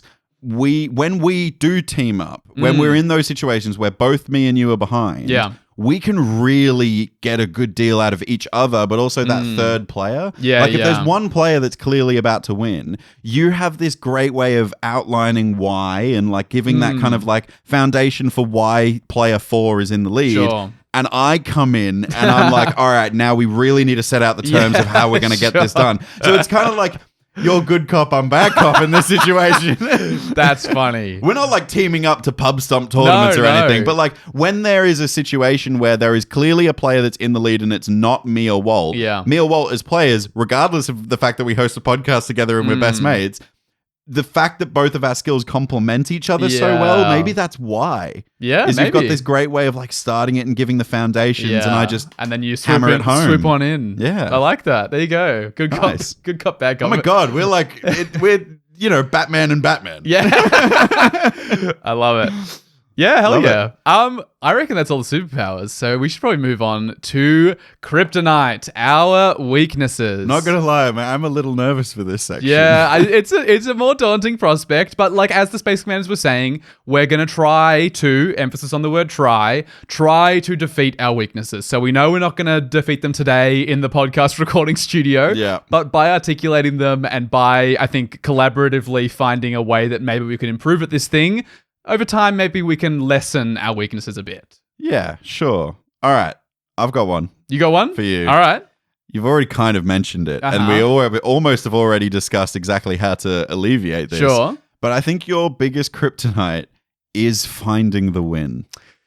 Yeah. And not only finding it, but like seeing it. In the same way that you said my superpower was seeing it, you really struggle with that. I do. And like I many times I've sat across the table from Walt and seen myself on board victory. Yep. And that's without knowing what else is in Walt's hand. Yeah. and he can't see it. And I think part of it is probably that you're very overwhelmed with all the information that you have.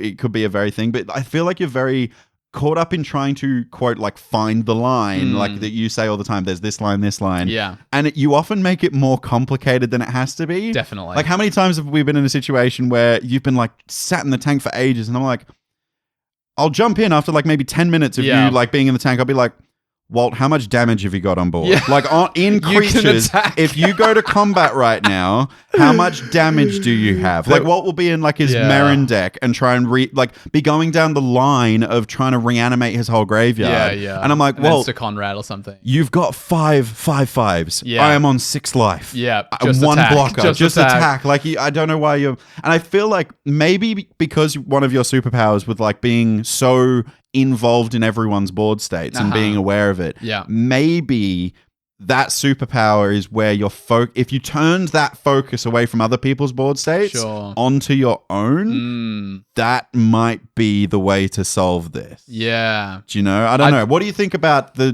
kryptonite? Do you think this is a weakness? It's absolutely a weakness. Yes. Yeah. And it's probably part of the reason I can recognize it so clearly in you is that I recognize that it's lacking in myself. That you're wanting to achieve. In the same way that I feel like I'm very weak in building decks, maybe we'll get to that. Yeah, but like in you, you're great at that. It's like holding up a mirror. Yeah. You can sort of compare, and so you go like, oh, I can see that James is much better at this than me. Yeah. No, I think you're 100% right. I think I definitely do make it more complicated than it needs to be. Like there was a game on stream only a couple of weeks ago where I was playing my Gandalf deck. Maybe it was 3 or 4 weeks ago now. I was playing the Gandalf deck, and I was like trying to find the amount of damage I could get like in the air or something. Because I was like, oh, I gotta keep these like 3 key pieces on the ground that are like 2/2s. And then you were like, well, I've got 1 blocker. You can just attack. Yeah. I'll just die. And if I die, there is no crackback. No. Like if you lose a bunch of creatures, sure, they die, but you will win the game. Yeah. Those creatures will cease to exist after the game is over. I know you love Sarah Jane Smith, but you can shuffle up and use Sarah Jane Smith next time after you win. Yeah, exactly. No, I fully definitely do this. I think there's a thing... if we're getting into how to defeat the weakness... I think something I've noticed that I've been trying to do more and that does help me a lot, I usually order my hand by mana value. I have lands and then by least to most mana value in my hand. Do you really? I do. That's horrendous to me.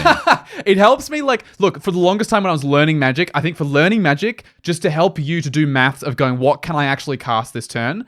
I don't think it's a bad idea. However... Yeah, that's how Arena shows you in the tutorial. Yeah, fair enough. That said, once you've been playing Magic for a while, I think you should get away from it and do what I've been starting to do recently, which is go, no. Put the cards that are most important to play at the front of the hand and then put all of the unnecessary... Like, if it's turn 12... and you've got 30 tokens and there's a rampant growth in your hand, put that at the back of your hand. You're obviously not casting rampant growth this turn. That's not going to be how you find the win. I think I've missed this because I obviously I don't see you. Yeah. I don't see through your eyes at your hand. But this is a thing, like for someone, you said that one of my superpowers is drawing the cards and finding the win. Yeah. I'm never arranging my hand by mana value. And like the second you said that, I was like, how do you ever find the win? If that's like all the shit would be hidden in the pile of the stack would be all the thing that you might need to win would be at the back of your hand. The other thing that I do as well is I shuffle my hand a lot. Yes. I would recommend that you might start doing this because okay, great example. When you're doing a jigsaw puzzle, right? And you've been sitting at that dining table for ages and you've been putting it in and you just kind of start to go cross-eyed. You've been looking at it for too long. Yeah.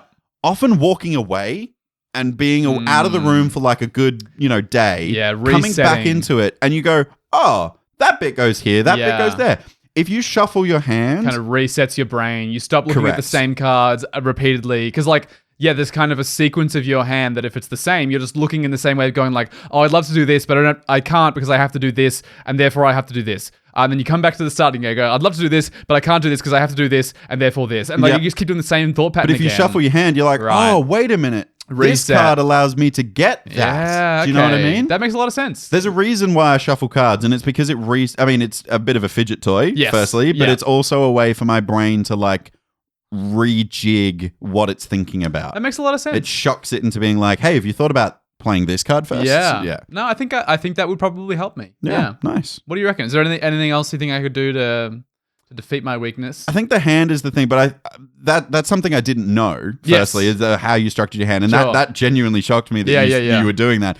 I think the thing that I was talking about before of your superpower of being able to know what the other people's board states are doing, like because you never miss if someone has lethal on their board. Yes, do you know what I mean? That's true. You just need to redirect your eyes down a little bit back to your own board. Yeah, sure. And I think if you leverage that superpower of being very good at understanding every threat that's on the board. Sure. If you put that on your own board, then you can identify a win a little bit easier. Almost look at my own board through the eyes of my opponents. If what I was would they looking be at this scared board, of? what would I be worried about? Because if you go, oh, my opponents would be really scared of this Yeah. because of that, I wasn't thinking about using that. But if now I that I do, probably should. it would kill my opponents. Yeah. Definitely. That makes sense. Yeah. Thank you. All Okay. right. What's my green rock in space that makes me hurt? Your kryptonite. My kryptonite. I think one of your kryptonites is making time for your decks. Yeah, yep. Fuck yeah, fair enough. Look, I want to make the immediate and very big caveat. We are both very busy people. You are busier than me. You work full time. You fully, and often with your hours at your workplace, it's more than full time, whether you work weekends or you work long nights or early mornings or whatever. Last week, there were 3 genuine 11-hour days in my week. For one, horrible, but appreciate you. You have a lot less time than me, so I want to immediately start with that and say I'm not expecting you to obsess over your decks the way that I do, of course. Good caveat. That said, you do always find time for games of Commander. You're very good at cramming them in, just before dinner, just after dinner, hopping on a spell table call, getting some people around. Maybe even more than I do. I think we have compared this before. I think you probably play more Commander on average than I do. I probably get more Commander games in. And that also counts into the caveat of I play quite a bit of CDH on Spell Table, which is easier to play over Spell Table. You can comfortably play 4 games of Spell Table CDH in the time it might take to play 2 casual games. Correct. Depending on the decks and that kind of thing. But yes. Look, I think some amount of that time that you find time for Commander could be devoted to updating your decks because you get bored of your decks. And you've said this to me recently, like you have gotten pretty tired of some of the decks that you've played a lot lately. And I feel like just giving them a little spruce up would mean that when you then go to play your games of Commander, you're enjoying the decks you're playing more. Yeah. You know what I mean? And I know as well that you tend to sometimes have little mini piles of cards that are ready to go into a deck. Like, you've got that Panharmonicon for your ETB deck, or you've got that Yorgmoth to go into your Scorpion God deck. I know there's one already in there, but you get what I mean, right? Like, you've got a great upgrade ready for a deck, but you just haven't found the time to put it in yet. Yeah, I mean... Yes, if you ever, I might post this up on our Patreon of a photo of my desk and the mini piles of cards that sit there all the time. Yeah. And I just go, oh, I'll do it later. And part of it's probably because I think that maybe I'm looking at you and you're an unrealistic standard to kind of aspire to. Don't aspire to my level of obsession. You on such a high pedestal that you are like a Greek god in the world of deck maintenance and tinkering. Yeah. But like, for me, it's like such an overwhelming thing of like, I got to go do the Moxfield thing. And, even when I think like, I've spent so much time on this deck already. If I make 5 changes, I'm going to have to then relook at the mana curve, make sure that's good, make sure my card draw is good. Like, there's so many things. Like, we talk about it on this podcast, and like I go, wow, Walt and I have done nearly 100 episodes on this game, and I have to live up to that for myself, like it's such a weird expectation that I put on myself about tinkering. Yeah. Like, if the deck works, it works. Sure. And I think what sort of like if it ain't broke, don't fix it. If it ain't broke, don't fix it kind of approach. But like, I think that you alluded to it very well there of like, there are decks that I'm just not reaching for anymore. Yeah. Like, I'm playing the same 5 decks on repeat at the moment, probably. Well, and I think because the cards aren't shifting, you're playing the same 10 cards in each of those decks, and probably a lot saying of the time. The same 10 games. Yeah, like I'm playing very similar games. It's playing out well. I will say, funnily enough, I was playing my Tornos deck last night at the game store. Yeah, and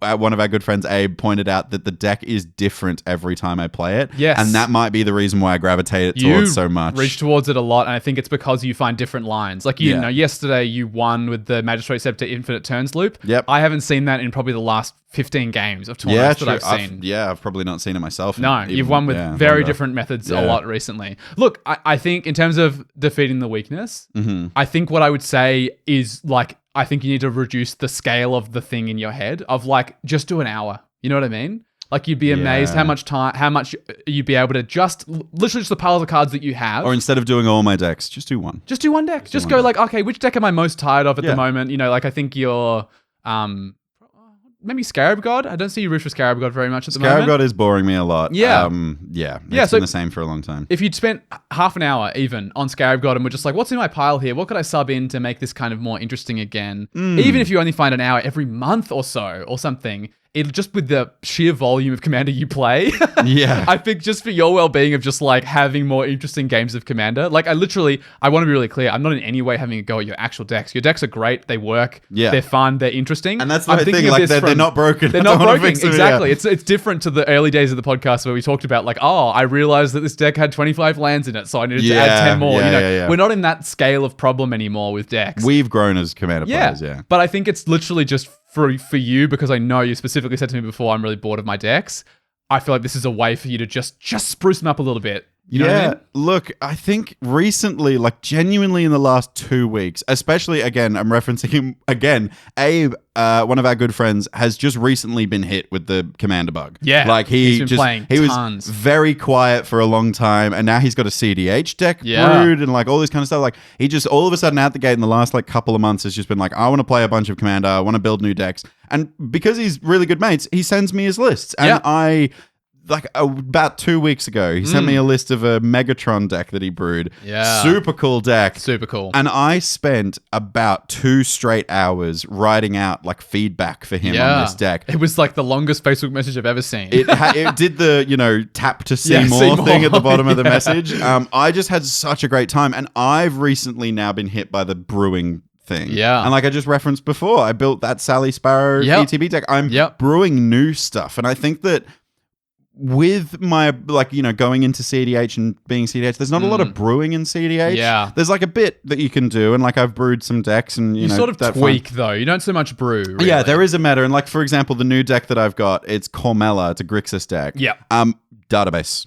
That's it. Yep. And I'm like, cool, that's it. That's done. Got a new deck, done. Whereas I think that I was not giving my passion for brewing enough legs by doing that. And I think just recently I've got it back. That's great. And not only do I want to tweak decks, I want new ones. I've even disassembled more decks. Like we spoke about them in Deck Death just last episode, where I was like, I've disassembled Yuriko. I wasn't playing it. You just weren't playing it. It's gone. Like that way I can reincarnate it into something else. Yeah. And look, I think, we've obviously spoken at length now about the Architects and Tinkerers thing where I'm a Tinkerer and you're an Architect. But I think maybe my default mode of looking at this is from the Tinkerer's perspective of like, oh, you can fix your decks. You just need to swap 10 cards in and out. But for you, you lean much more towards like, I want to build a new thing. Yeah. And to be honest, I built that Sally Sparrow deck in an hour and a half. Yeah. And then like I've been tinkering with it for a week before I put in a singles order to like buy the cards. But that's not a lot of time. Like, I could easily go home today after recording and probably brew a new deck. Yeah. I was saying to Walt, I'm thinking about brewing Agatha, the Gruul activated abilities thing. Very cool deck. Maybe I just give it a crack. Yeah. Just jump on. I think that'd be awesome. Yeah. That'd be awesome to see. Oh, thanks for that, man. Like, no, that's okay. It's actually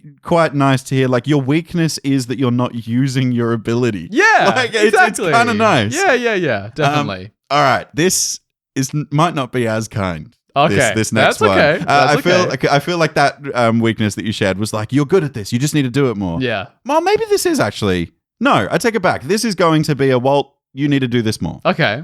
Your next Kryptonite is piloting control magic.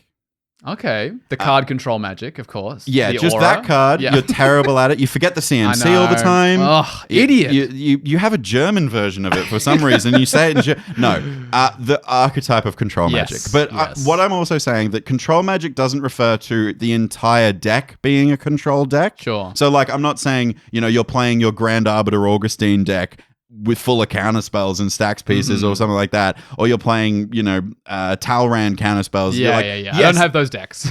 you don't have those decks, so it's hard for me to say if you're good or bad at piloting them. But control magic as a concept, because you have control magic in lots of decks. Yes. Like there are decks with counter spells in them. The deck that I'm going to point towards here is Catilda and Lear. Your Sure. Catilda and Lear deck is really a control deck without counter spells. There's lots of weird interactions and ways you've included like bounce spells and ways to recur value, so you could feasibly keep a permanent off the battlefield if you focused on it for 2 turn cycles before you can stop doing it. You know what I mean? Yeah. Like, I think that kind of stuff you struggle with piloting. Yep. And I think, again, it's weird. It's one of these, you're in your own head about it. You're making it more complicated than it potentially should be. I think your issue is overthinking in Magic, potentially. Yeah, I think probably in my life. You're just straight up tuning in to Walt and James therapy session. That's basically what we're doing now. But you're genuinely quite like, you are a good Magic player, full stop. You understand the rock, paper, scissors of control combo and, mid-range. Yep. Like, you get that. I think that you just need to expand your skill set in the control space. Sure. You know how it should work, but you're so adverse to playing in that way that when you have the cards in your deck, and I'm like, even outside of Catilda and Lear, which the shell is very control-y, even when you're in other decks and there's a card that is a control type Magic card, whether it's like even removal spells, Soul Shatter, like timing Soul Shatters, or, holding on to a removal spell because you always think there's going to be a worse threat. Or it's those kind of little mistakes about control Magic that you're kind of overthinking. And the really frustrating thing is, to me, is you're a very good Magic player, and when you for example, when we commentated on the CDH tournament on our stream, you were like on it. Like, you were like, oh, this is a really interesting choice for this control player. I would do this in this situation. You were saying, like, you actually didn't say I would. You said they should do this because X, Y, and Z. They should be controlling the board in this way. Oh, that might have been a mistake. You're very good at identifying it. Just not in me. Just not in when you're piloting, Yeah. And I think, weirdly, that again, 60 card Magic has taught you how to pilot this quite well in the past, and we've stopped playing a lot of 60 card Magic just out of time. Yeah. But you had a Grixis control pauper deck. Yeah. Is that the one you won a couple of pauper tournaments with? Did you win with the Serpentine I've Curve only deck? won 2 pauper tournaments ever. One was with Mono White Heroic, and one was with Elves. No, I haven't won. Okay. I haven't. But Daniel, our good friend, He has smashed won it. many of our pauper weekly tournaments with that Grixis control list. So it can built. get there. Yes. Yeah, and think of my mind. You built it. You know how it should be piloted. I based it pretty heavily on the Snapbolt Games list, but sure. I did tweak it. I put in like Behold the Multiverse. I thought was a really cool card in that Great deck. card, I tweaked it and stuff. But yes, yeah. Yeah, so I think that you're like, it's one of these things where you're so in your head about it, you're making control more of a complicated archetype than it should be. You talk about it because you say I'm good at playing control Magic, but you understand why I'm good at it. Yeah. Like you can see the skills that you need. You just need to train them more. I just need to practice. I think that's probably I think that's how I defeat this weakness is I just need to practice more in this zone. It's just not something that I do very much. To be honest, I think I just need to bust out Catilda and Lear more often. There's a period of time where I played it a lot. Look, admittedly, it is a very low power level deck in general. Yeah. And so I think I just more often am playing in pods where someone pulls out their deck and I'm like, okay, this is probably not the pod for Catilda and Lear. I love the deck though. So I think I probably just need to be like, because I just made like 5 edits to it. I think it's even better than it used to be. I think I should probably just be playing more of the decks that have lots of instant speed things to do. Because it's like we were talking about before, in terms of 60 card Magic, you just need to be in the position where you get to attempt the decisions in order to realize whether you're doing it successfully or failing at it. Yeah. You just need to attempt that decision over and over again before you go like, oh, every time I try and counterspell the first player who goes after me, I wish I counterspelled something 2 turns later. Like, you have to make that mistake several times before you go like, oh, wow, I'm definitely need to improve at that. Yeah, I think something I could recommend is maybe you dive back onto Magic Arena.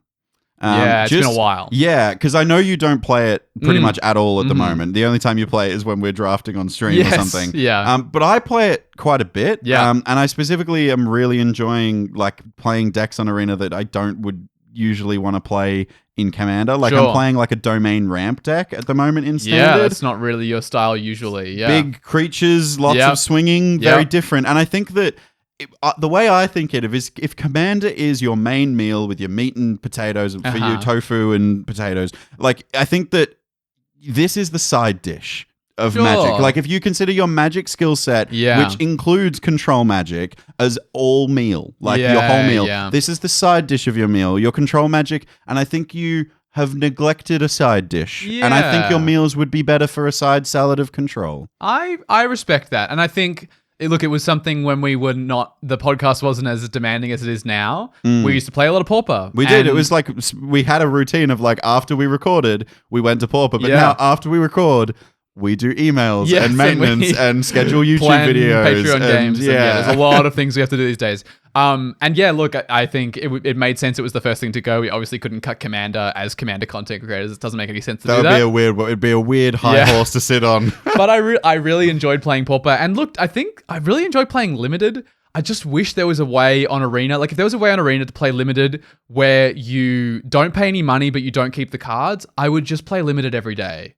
You know what I mean? That would be so much fun. It would be so much fun. And sometimes they do it when they do the Arena Cube. I think Arena Cube, you don't have to pay to enter. And obviously you don't keep the cards because they're like, like shock lands and crap. Yeah.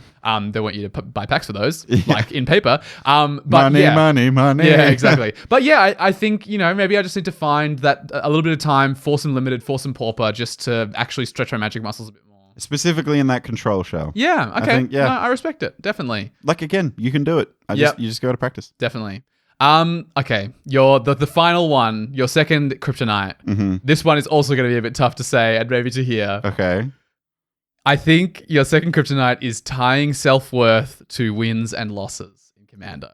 Oh, we were talking about this the other week. It's a punchy one. Oh, man. I want to be really clear at the gate.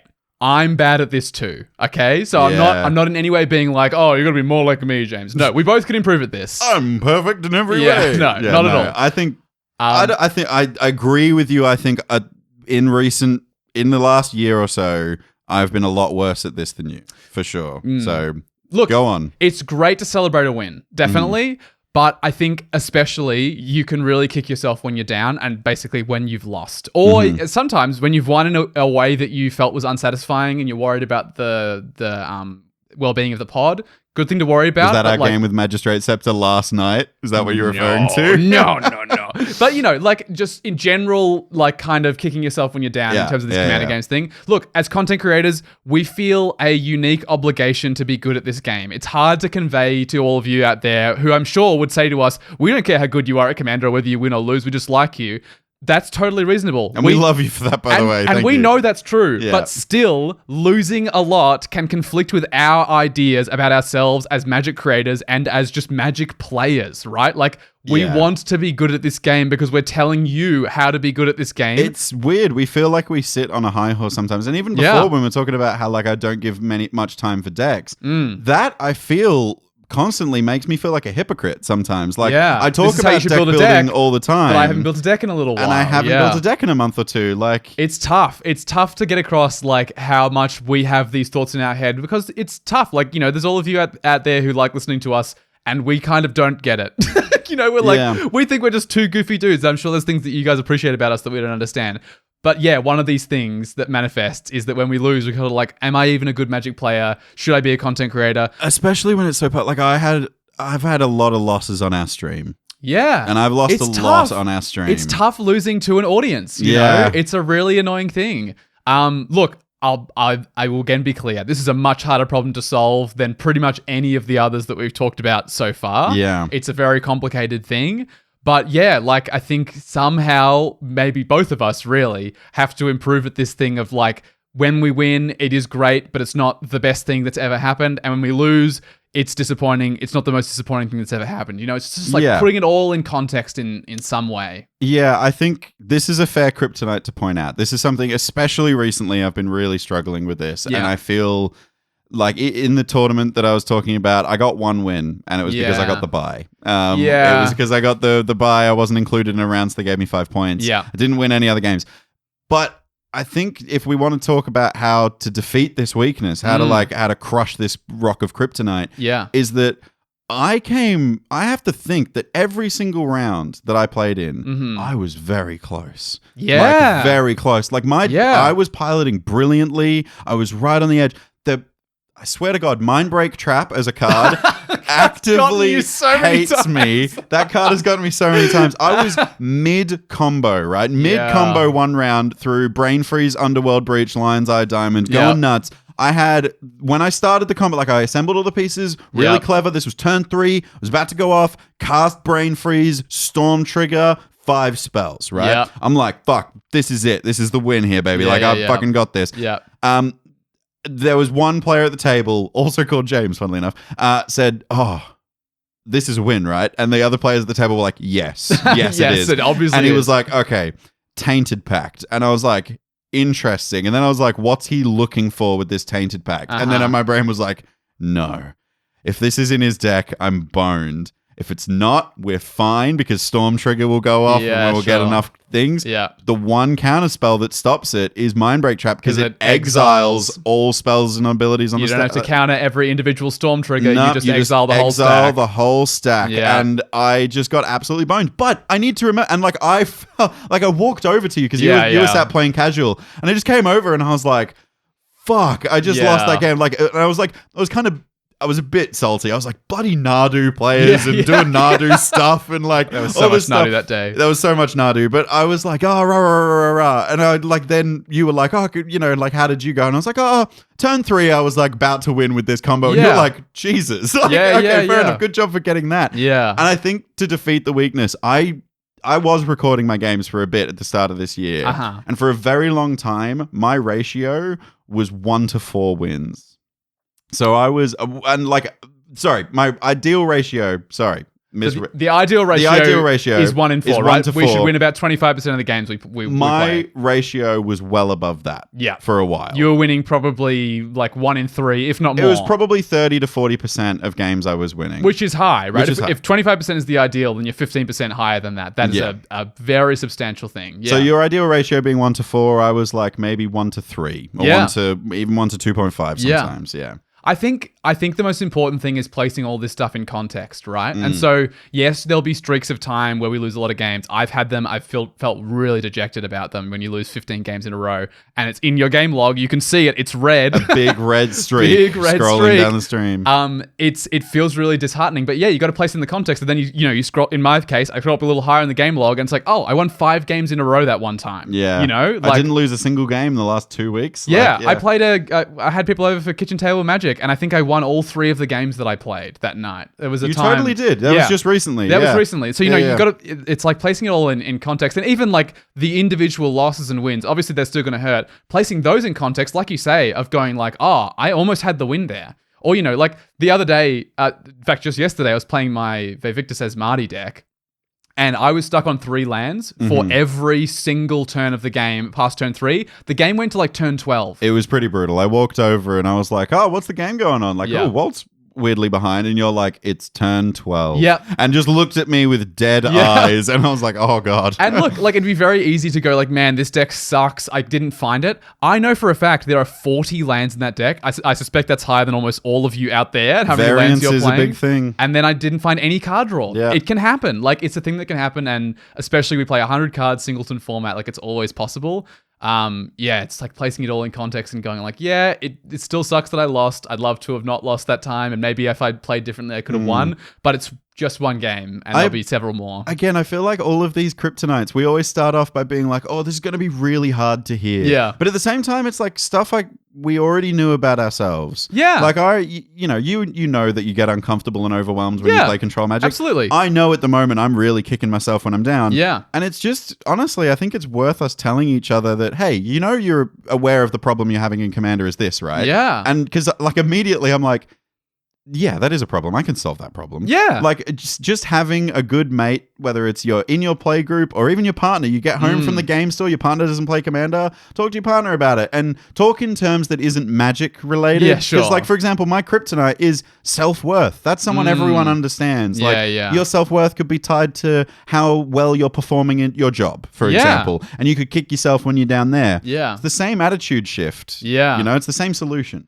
Well, and like I remember I had this big learning moment with my psychologist where I was saying like, I feel like we've identified all of my problems. What are the solutions to them? And he said, actually, just realizing that you have them has already put you on the path to fixing them because you cannot, as a human being, be aware that there's a problem that you're facing and not unconsciously try to improve that problem. Yeah, and it is impossible to solve a problem you're not aware of. Yeah, exactly. So the first step is always to recognize it. And he basically said the last step is to recognize it. Just recognize it and you will improve at it. So going through the struggle of being like, okay, no, this is the thing I'm struggling with. That itself is a huge journey. Yeah. Sounds very easy. We've identified all of our strengths and all of our weaknesses in under 2 hours. Yeah. In Commander, but like we've been playing this game for a lot of years. Yeah. It's taken us, and like I said, this is our 96th episode. 96th episode. 96 episodes. And if you were to ask past Walt and James to do this, we couldn't identify it when we started this podcast. Probably not. This is a real episode of Get Commanded that shows you how far we've come in understanding the nuance of being a Commander player. Yeah, and you can do the same thing, definitely. Look, every single one of us is utterly unique in the way we approach this game and this format. Our superpowers and Kryptonite might not even resemble yours, but taking the opportunity to regroup and work out who you are as a player right now can help you to improve. Your weaknesses don't need to be removed, but they can be lessened, and your superpowers can get stronger and stronger every day. So, Space Commanders, command received. Wow. Commander therapy session. Yeah, I wasn't expecting that today. No, the Kryptonite really brought that out of us. Yeah, that was great. Yeah, so to you listeners, do you feel commanded? What do you think of our superpowers and Kryptonite? And most importantly, what are yours? Definitely tell us. And you can tell us on all the social platforms, being Instagram and Twitter at Get Commanded. But really what we want to do is talk to you live. The best place to do that is on a Twitch channel. Every Monday at twitch.tv/getcommanded, we play Commander, or we build decks, or we play some CEDH occasionally. Yeah. We do everything on there, but every Monday you can expect us live. So if you want to hang out, come along. It's really fun. And talk to us. Say like, hey guys, I just finished listening to your Superpowers episode. James, stop kicking yourself when you're down, man. Or you can be like, Walt, practice control magic. You could be really good at it. Walt, that counterspell was mistimed. And by the way, you're bad at that. Yeah. No. Point out our flaws. Yes. We love it. No, but truly, I think in the Twitch chat, people are very keen to talk about the game that we're having. You are always welcome to talk about the podcast episode that just came out. We talk for 2 hours on the mic. We will happily talk with you in the Twitch channel for sure. 100%. And of course, don't forget to check out our Patreon page. It's linked in the show notes. It's the absolute best way to support the Get Commanded podcast directly. We'd like to thank our patrons, Fuzzy, Bottomless Potamus, Dyer, Dylan Norg, Bertie, Crazy Logic, and Benjamin. Another new recruit. Bloody hell, this list is growing. I know. It's like I almost had to take a breath there. That's the first time that's been a problem. We're going to have to put like a dash in the list and be like, Fuzzy, Bottomless Potamus, Dyer. Yeah. Dylan Norg, Bertie. We'd also like to make a special shout out, as always, to Fletcher Cutting and Wizard Down Under, who support us in the Space Commander tier. You're the best. You are the best, and also the best sponsor of this podcast, Palms Off Gaming. Yeah. These guys are awesome. I'm not sure if you guys have followed the Instagram for Get Commanded, but I reposted a teaser they put up recently. Ooh, I think I know what this is about. Go check out their page. Something is coming. Clearly, they put a teaser out and they just put the emoji of the shush guy, the fingers on his lips. I'm so keen. Yeah. I cannot express to you how excited I am. If it's what I think it is, I'm so keen too. Yeah, look, go to palmsoffgaming.com.au/#getcommanded. You can buy everything you want now, but like, I reckon next couple of months, Palms Off are coming out with something just exceptional. Follow their socials, I think. Yeah. Stay up to date because there's something coming. Yeah, we've got them linked on our Instagram. At the top of our Instagram, there's a pinned post. It's a beautiful photo of Walt and I standing nice next to a big Palms Off Gaming logo as affiliates. Yeah. go into that post and we've linked their account there. Go give them a follow. Yep. And also they make hilarious content. They make really good shorts. Jacob and Nick in their team. Yeah. Hilarious duo. It's not at all like what you'd expect following a brand would be like. Like No, there are bizarre. If anything, there are occasional product posts and mostly just content and videos and fun It's stuff. just them dicking around in their warehouse most of the time. And they're fun guys, definitely. palmsoffgaming.com.au/getcommanded or follow them on Instagram. 100%. Okay, that's all the magic. And it was a lot of magic. Holy cow. Big episode this week. Let's planeswalk outside of Commander, outside of Magic, and into your life. My life. Tell me about it. There is something that I've already kind of spoiled it in this episode. You did mention it. I referenced the fact that my dad bought a new drum kit. Yeah. This is what I want to talk about this week for my Planeswalk because at my parents' house, not at my house, I have my drum kit. Mainly because I live in a suburban townhouse. Yes. There is no place to put a drum kit. And you don't have the capacity or money, I suspect, to deaden an entire room such that people sound cannot hear insulation it. is very expensive. Yep, blah, blah, blah. So at my parents' place, me and my dad, we're both drummers. We have this like home studio under the house. It's really cool. It's awesome. It's got like blacked out area, like curtains around. It's got fairy lights in it that I can set to twinkle and stuff like Very that. cool. Really cool. But for a long time, my dad had an electric drum kit, mainly to try and keep the noise down in the house, that kind of stuff. Yeah. But my dad's been a drummer for years and a big drummer of prog rock, so progressive rock, which is a very... Usually the music is like all in weird time signatures. Yep. You can think of bands like Genesis or Rush or those kind of bands from like the late 1980s, early 1970s, like from the 70s to the 80s. And to do drumming for that style, you need a massive drum kit. Yeah. You need like 8 drums. So, you know, when they do that big drum riff and it goes... Yeah. That requires... That's 8 different drums. 8 drums. Yeah, all tuned to a different note. Yeah. My style of drumming's very differently. I'm like a new metal drummer. So I need like 5 and 6 cymbals and I'm pretty set. Yep. But dad needs like 12 different cymbals, 7 different drums, a side snare. New one, rototoms, is now added to the kit. Okay, cool. Rototoms are wild. They're like really high pitched drums, like That's cool. Anyway, he bought a new kit. We set it up. We spent a good 4 hours in the garage together, just like tearing this old drum kit apart, cleaning it up, putting it all together.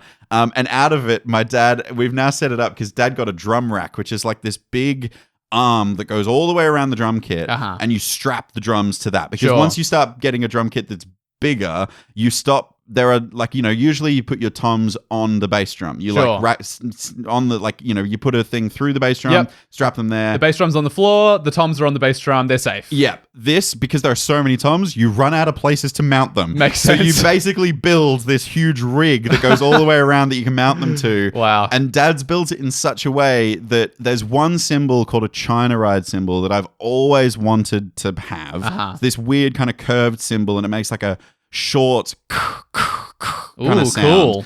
Cool. Used a lot in metal, and I've always wanted one, but they're genuinely like $500 each. Oh, wow. They're so expensive, so I've never bought one. I've always just kind of used another cymbal and tightened it really hard to get the sound. Replicate the sound some other way, So dad got one with this new drum kit, but he's done it in such a way where if I want to play my drum kit, he's set up a new stand next to my kit, and I can go to his drum rack and I can just pull that cymbal with the stand already attached to it out, slot it into the stand next to my kit, and then it's a cymbal next to my kit. Right. And that is just like, the fact that I have this thing in common with my dad and can share it in this lovely way. It's a beautiful thing. So I genuinely realize, I know that so many people, especially, you know, in this era of, you know, people are more frequently getting divorced and all this kind of stuff. A lot of people have like troubled relationship with their parents. I always feel like a dick when I say, I love my dad.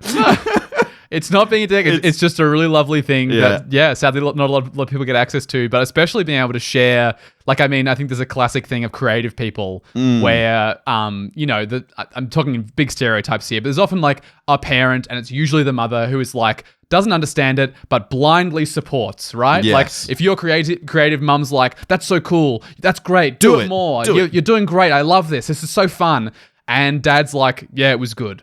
Yeah. You know? And so I think especially if you have a relationship with your dad where your dad can learn and appreciate, and in this case, share in this amazing creative process that you have. I am actually very lucky to be the same, where my dad he's a theatre person. Worked in the theatre industry, has taught in the theatre industry, ran theatre courses at university campuses. He's an academic in theatre. Just finished his PhD a couple of years ago in theatre. When I go to a show and then finish it, me and Dad get to have like a 3-hour conversation after where we talk about the performances and the style and the writing and the stage direction. It's a really, really fortunate thing that some people get access to. And me and my dad spent a good, I don't know, hour and a half the other week trying to learn. Both of us learn this new skill called halftime shuffle swing, which if you've ever seen the movie Whiplash, you know exactly what we're talking about. It's a very hard thing to do, but John Bonham from Zepp, I can't remember the name of the song now, but we found a recording of the recording session of that when they were building that song and recording it. Wow. So you can hear John Bonham get it wrong a million times, and you can be like, for fuck's sake, like, you know, you can hear that kind of like come through in this studio recording. Validating. But you can hear it over and over and over again, and it's so validating is what I was going for. It's like, oh, John Bonham couldn't do this, so like I feel good about not being able to do it first try. That's nice. Yeah, it was really lovely. We sat down there for like 4 and a bit hours last week. It was great. That's great. I love that. It's an awesome thing to share with your dad. That's all we have time for. We'll see you next Friday for another transmission from the Space Commanders. And at the end of our therapy session, I'd like to ask, and how are you feeling? Goodbye, Commander Players. Same time next week. Bye.